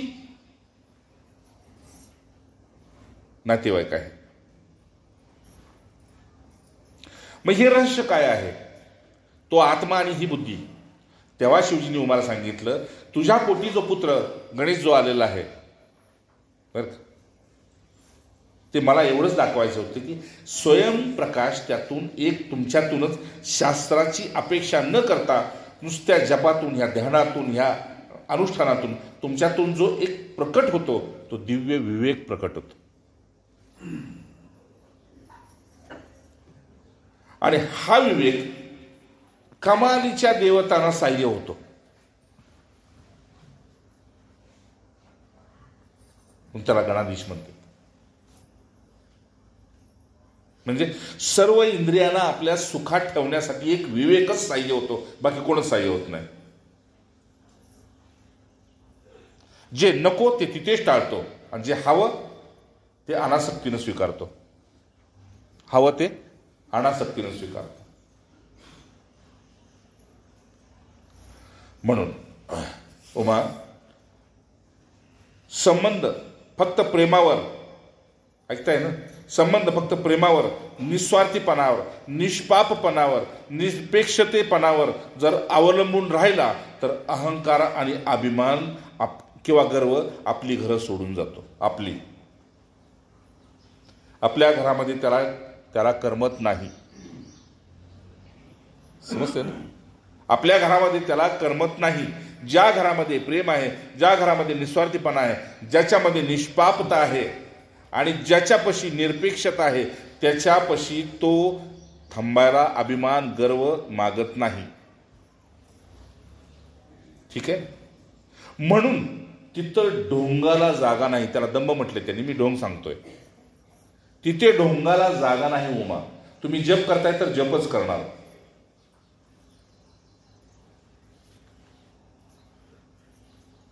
मग तुमची ओळखीची व्यक्ती येऊ किंवा अनोळखी व्यक्ती येऊ, तुमच्या 11 माळा झाल्याशिवाय तुम्ही काय उठणार नाही.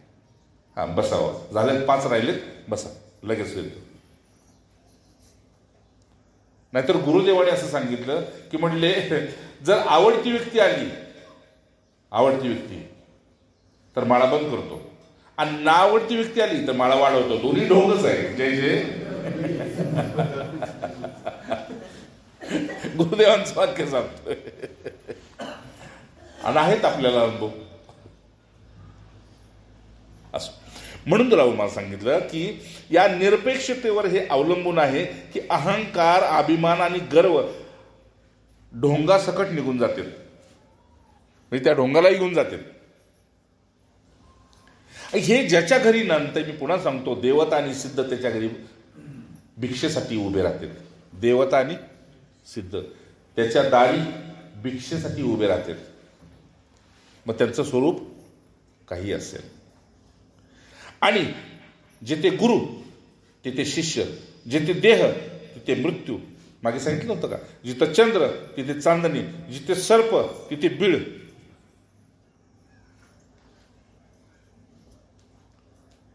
तसं माऊली म्हणते जिथं संत आहे म्हणजे जिथे शांती आहे तिथे विवेक नक्की आहे समजायचं. संत म्हणजे शांती.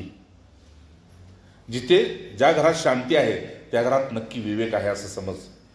म्हणून उमा, ती शांती जिथं नांदते त्या घरातले सगळे साधूच आहेत असं समज. बापरे, ज्या घरामध्ये शांती नांदते उमा त्या घरामध्ये, सर ऐकताय ना, ज्या घरामध्ये शांती नांदते त्या घरातले लहान मोठे कुणी असो, स्त्री पुरुष, ते साधू आहेत. पुढे बघा, त्यांचा आदर करण्यासाठी मला त्यांच्या दर्शनासाठी जावं लागतं.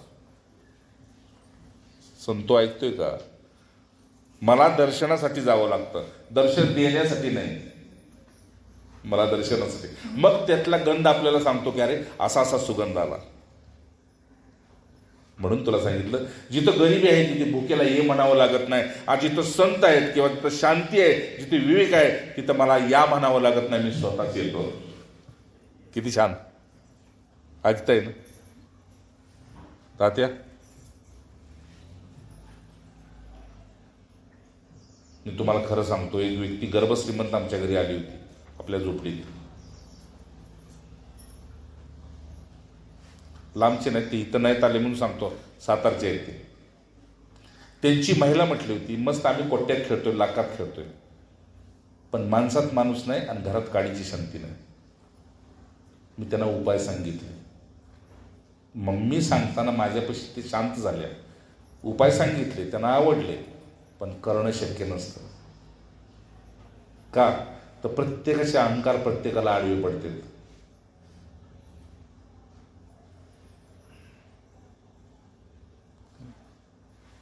म्हणून मी मागे सांगितलं होतं, एक सोपा उपाय, चुकला असेल तर माफी करा, माफी मागा, आणि चुकला असेल तर माफ करा. सोपं नाही. यासाठी उमा, जिथे अभिमान आहे तिथे अहंकाराला या म्हणावं लागत नाही. तिथे ढोंगाला प्रकट हो म्हणावं लागत नाही.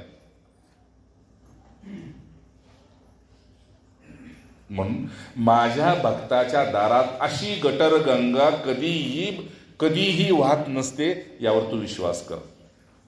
बघा, माझ्या भक्ताच्या ही गटर गंगा कधी वाहत नसते हो. मग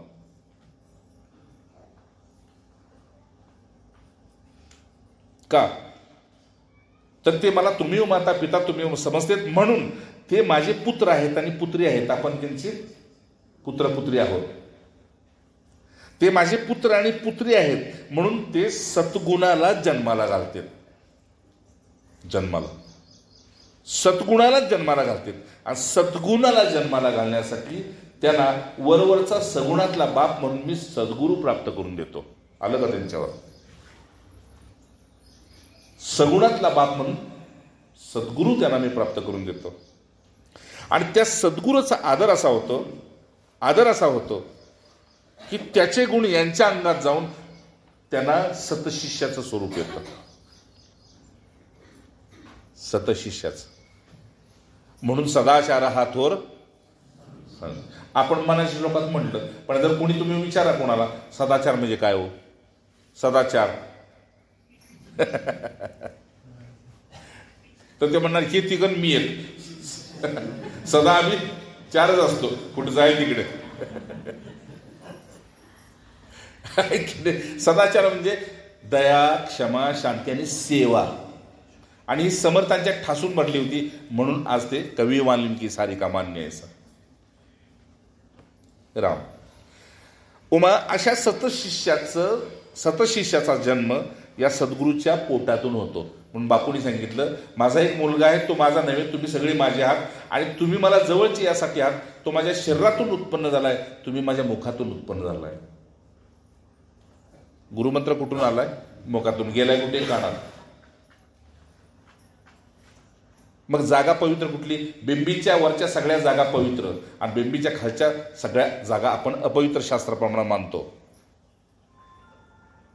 म्हणून तुम्ही मला पुत्रापेक्षा अधिक प्रिय आहात. म्हणून मी जसा माझ्या पुत्राशी व्यवहार करतो तसाच मी तुमच्याशी व्यवहार करतो, पण तरीही देहबुद्धीवर राहिल्यानंतर मी पुत्राशी व्यवहार करतो तसा तुमच्याशी व्यवहार करत नाही, म्हणून तुम्ही माझ्यावर प्रेम करता. नाही का? मगाशी सांगितल्याप्रमाणे कैलासातला शिवजी पूजायला चांगला आहे, पण पिंडीवरचा नाग शिवजी म्हणून मान्य करेल का आपण? नाही. राम. म्हणून उमा, अशा सद्गुरूच्या कुटुंबात, नीट ऐकताय ना, अशा सद्गुरूच्या कुटुंबात कधीही कुटुंब काबाडी जन्माला येत नाही. कुटुंब काबाडी समजलं ना? उठल्यापासून झोपेपर्यंत एक प्रपंचच.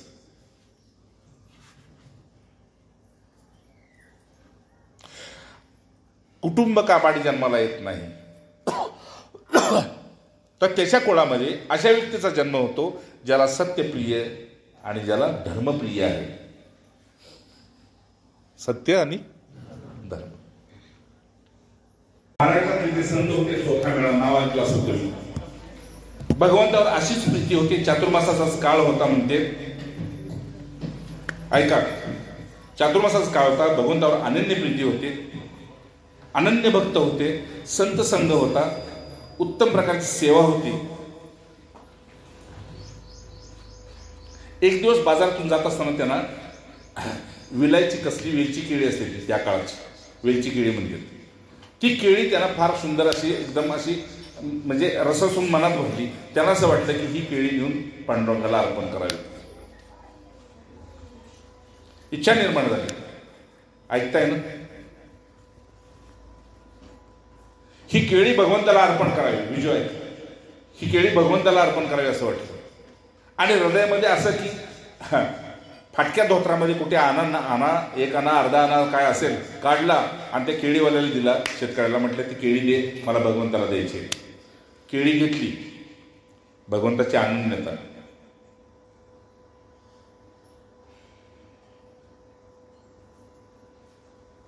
श्या महाराजांनी सांगितलं, केरळामध्ये जास्ती चर्च का निर्माण झाले, लोक कन्वर्ट का व्हायला लागले, तर छुवाछूत, अस्पृश्यता. ती केळी घेतली आणि मंदिरामध्ये गेले, पांडुरंगाच्या मंदिरामध्ये गेले. एक ब्राह्मण सोहळ्यामध्ये पूजा करून बाहेर पडत होता आणि त्याला त्याने सांगितलं याचना करून, ही केळी एवढी असं कर, तेवढे अर्पण कर. पण त्याने म्हणावं की नाही बाबा, उंबरट्यावर ठेव, ठीक आहे, मी अगदी तुला लय शुद्ध तर मी जल करतो, पाणी टाकतो, धुवून घेतो आणि तुझं फळ भगवंतापर्यंत अर्पण करतो. तर म्हटलं चल चल चल, नाही तू चोखा ना? तर म्हटलं हा चल निघ.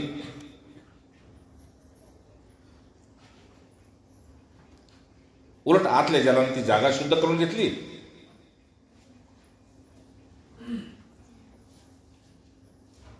मग चोखोबाने काय केलं, ती केळी तिथेच ठेवली.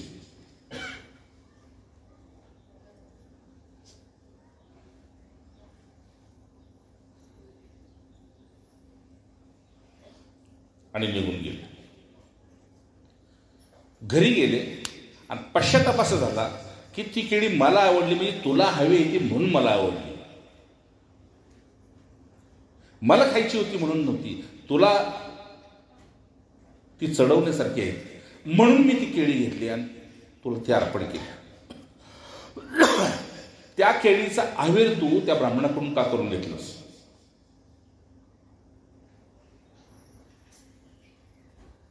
भगवंताची जर हट्टाला पेटली भक्ती, भगवंताबद्दल भक्ताची, एक तर मला ती आवडली म्हणून मी घेतली आणि तिथं गेला की त्याचा आवेर केला, त्याचा अपमान केला, ती केळी टाकून फेकून दिली.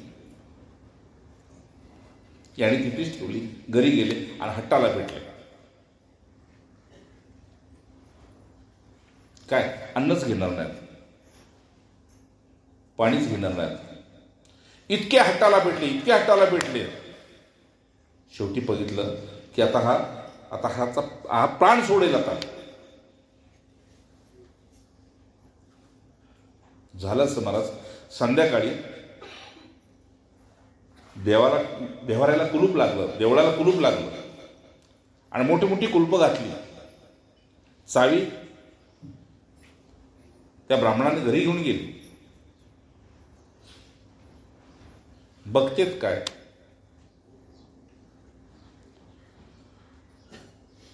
तर दुसऱ्या दिवशी देवळं उघडल्यानंतर साली आत पडलेत.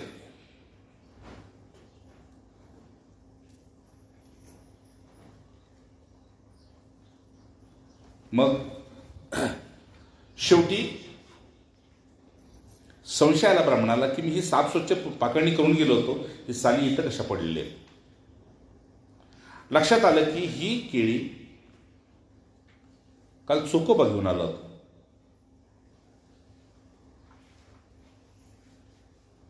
मग सालिया जाऊन त्यांना विचारलं की ही सालिया ह्या केळी तुम्ही घेऊन आला होता. चोकोबाचं काहीच उत्तर नाही. दुसऱ्या दिवशी भगवंत साक्षात त्या ब्राह्मणाच्या स्वप्नात जाऊन त्यांनी सांगितलं की त्याच्याच हाताने केळी मला चारलेत आणि तो पुन्हा बाहेर गेला.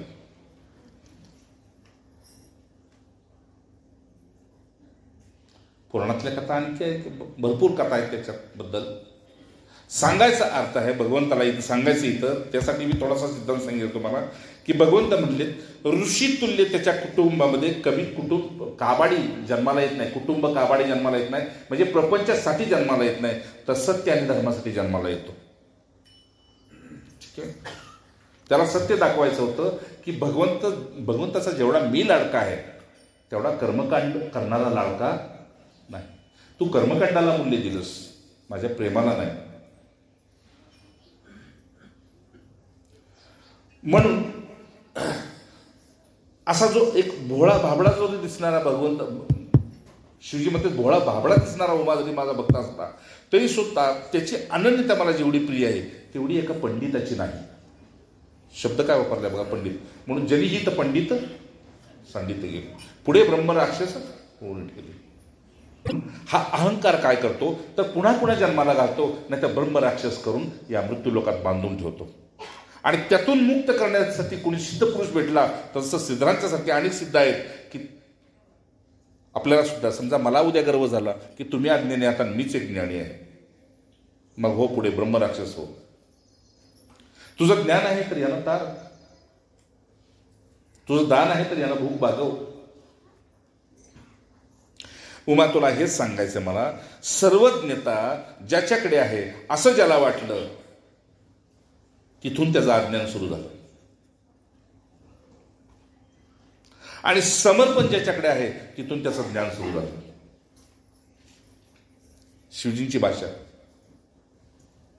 म्हणून मोठमोठे ज्ञानी वेड्याचं सोंग घेतात, मोठमोठे ज्ञानी वेड्याचं सोंग घेतात, आणि त्यांचं वेडे पण घालवण्यासाठी मला त्यांच्या दर्शनाला जावं लागतं. जय जय. माहीत नसेल तर तुम्हाला सांगतो, आपले कुरवलीचे जे यशवंत बाबा माळावरनं येणार लोक, सोमवार असो श्रावणातला असो काय, माळावरनं येणार आणि नागडच त्या महादेवाच्या देवळात उभं राहणार. उभे राहणार, ऐकताय ना सर, उभे राहणार आणि फक्त मान हलवणार त्याच्याकडे बघून महादेवाकडे. हा बरं बरं असू दे, आणि चालले. बाकी काही नाही, हात जोडणे नाही, नारळ नाही, पाणी नाही, फूल नाही, कापूर नाही, उदबत्ती नाही, काही नाही. बरं बरं असू दे. आता काय समजायचं आपण म्हणणार येड आहे. हा बरं बरं असू दे म्हणणार. जय जय. म्हणून हे पुरुष मला वैराग्याच्या बळानं प्राप्त करतील. म्हणजे काय, काहीच नको तुझ्याशिवाय, आणि शेवटी तूही नको, कारण मी तुझ्या प्रेमात आहे तर तुला यावंच. हे वैराग्याचं बळ आहे. आधी तुझ्याकडून काही नको, पण मी तुझ्यावर प्रेम करतोय म्हणून काय पाहिजे म्हणून नको, त्या बळावर तुला माझ्याकडे यावं लागेल. म्हणून वैराग्यापरते नाही सुख, ये अवघेच दुःख. समर्थाला वैराग्य फार प्रिय आहे. समर्थांच्या शिष्यांनी उद्धव गोस्वामी वैराग्य दे,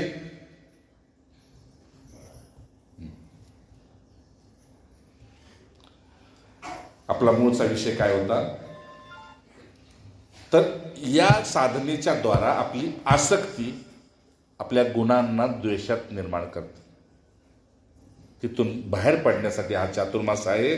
आणि त्या चातुर्मासामध्ये जर तुम्हाला कुणाची खरी ओळख करून घ्यायची असेल तर ती फक्त आपले इष्ट. ठीक आहे. मग 4 महिने आपलं एक मंत्रच लिहून ठेवायचा, इष्ट इज द बेस्ट, बस, बाकी कुणी नाही. इष्ट इज द बस, बाकी कुणी नाही. बाकी म्हणजे पुढचं वाक्य आहे का शिवजींचं. उमा, गावात जी व्यक्ती राहते ती गावची नसते, घरची असते, पण नाव गावाचं सांगते. ऐक,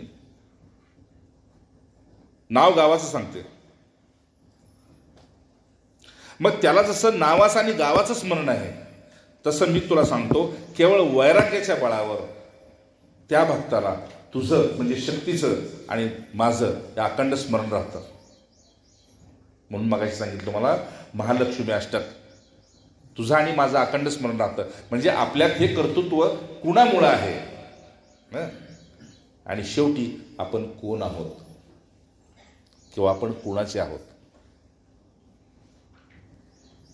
हे अखंड माझ्या भक्ताला स्मरण राहतं. आणि ज्या भक्ताला माझं स्मरण आहे त्या भक्ताच्या दारात जसं वैष्णवाच्या दारात तुळस डोलते तसं मला त्याच्या अंगणामध्ये त्याच्या हृदयामध्ये डोलावंच लागतं. आणि म्हणून आपण जप करताना बघतो आहे की नाही, आपणच डोलत असतो. मग आपल्याला कोण धक्का देत असतं का? कुणी धक्का देतं का? पण हेच माहीत नाही आपल्याला. बस कुठेतरी डोलत असतं, कुठेतरी मांडी आपली हालत असते. मला वैष्णवाच्या दारातल्या तुळशीसारखं त्याच्या हृदयात डोलावं लागतं की मी तुझ्या हृदयात जितका प्रसन्न आहे तितका महादेवाच्या देवळात मी नाही. मी माझ्या कैलासात सुद्धा इतका सुखी नाही जितका मी माझ्या भक्तांच्या हृदयात. योगिनाम हृदयेन्वे मद भक्ती यत्र गायन्ति तत्र तिष्ठामि. यास्त उमा, तो त्याचं अस्तित्व विसरतो. ऐकताय ना सगळी? माझा भक्त स्वतःचं अस्तित्व विसरतो, स्वतःची कीर्ती विसरतो आणि कोणाच्या मनात राहू नये याची अखंड दक्षता घेतो. मनात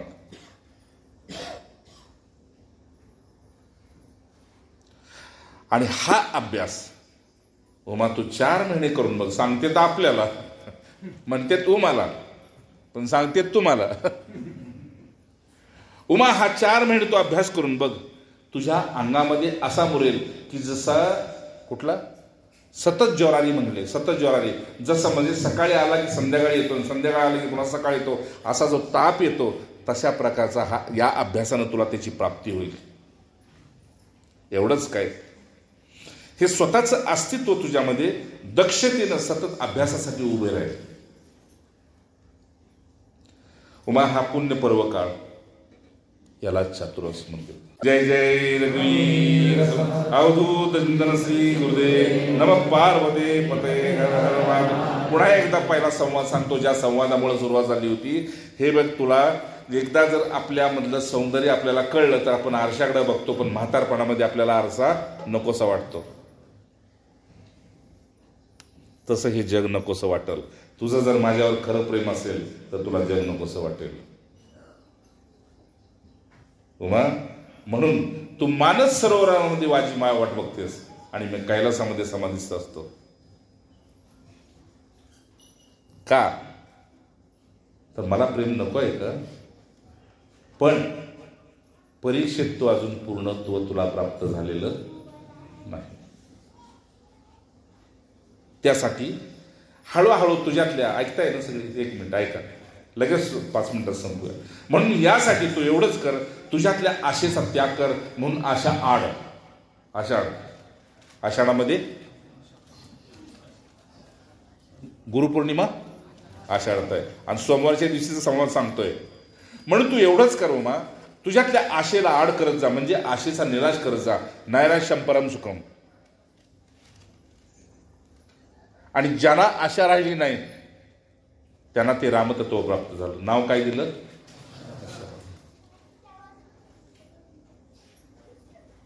यामुळं काय होईल की तुझ्यामध्ये एक असं धैर्य स्थिर होईल की मृत्यूला सुद्धा तुझ्या अंगणामध्ये वाट पाहावी लागेल जोपर्यंत तुझी संध्या संपत नाही. परवा मला सरांनी सांगितलं, सलीम सरांनी, त्यांची एक मिळवणी, म्हणजे इथं बसले त्यांची बहीण, संध्या केली मग तिनं देह सोडला. मला केवढं कौतुक वाटलं. आपलीच साधक बहीण बसलेली आहे, तिच्या बहिणीनं संध्या सोडली, तिच्यापेक्षा लहान होती. संध्या केली, उपासना जे म्हणते ती बैठकीत होती, उपासना केली आणि शरीर सोडलं. जग सोडायचं आहे, पण असं नाही सोडायचं संतुष्टीनं, त्याच्या बरोबर जायचं आहे बस, नाहीतर त्याच्यात मिसळून जायचंय.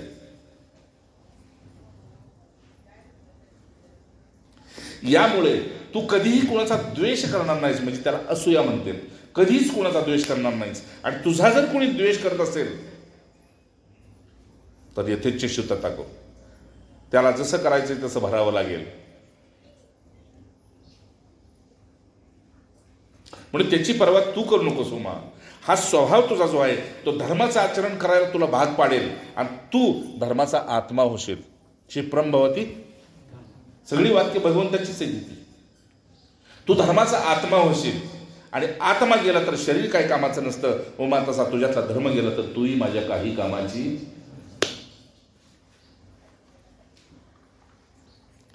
तसं साधकातलं साधत्व गेलं पण तो साधक काय कामाचं.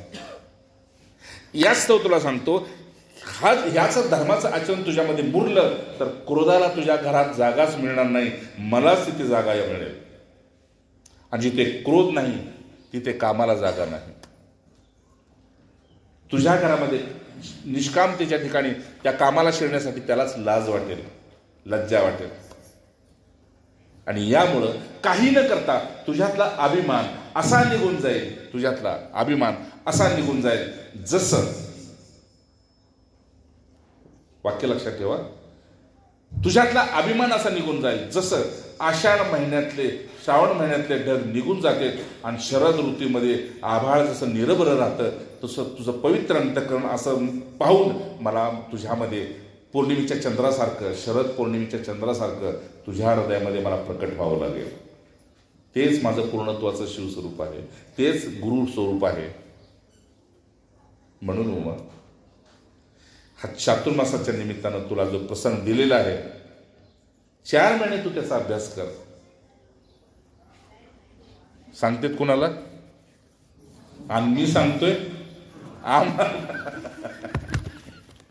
जय जय रघुवीर अवधूत जनसी गुरुदेव नम पार्वती पते हर हर महादेव. विठ्ठल विठ्ठल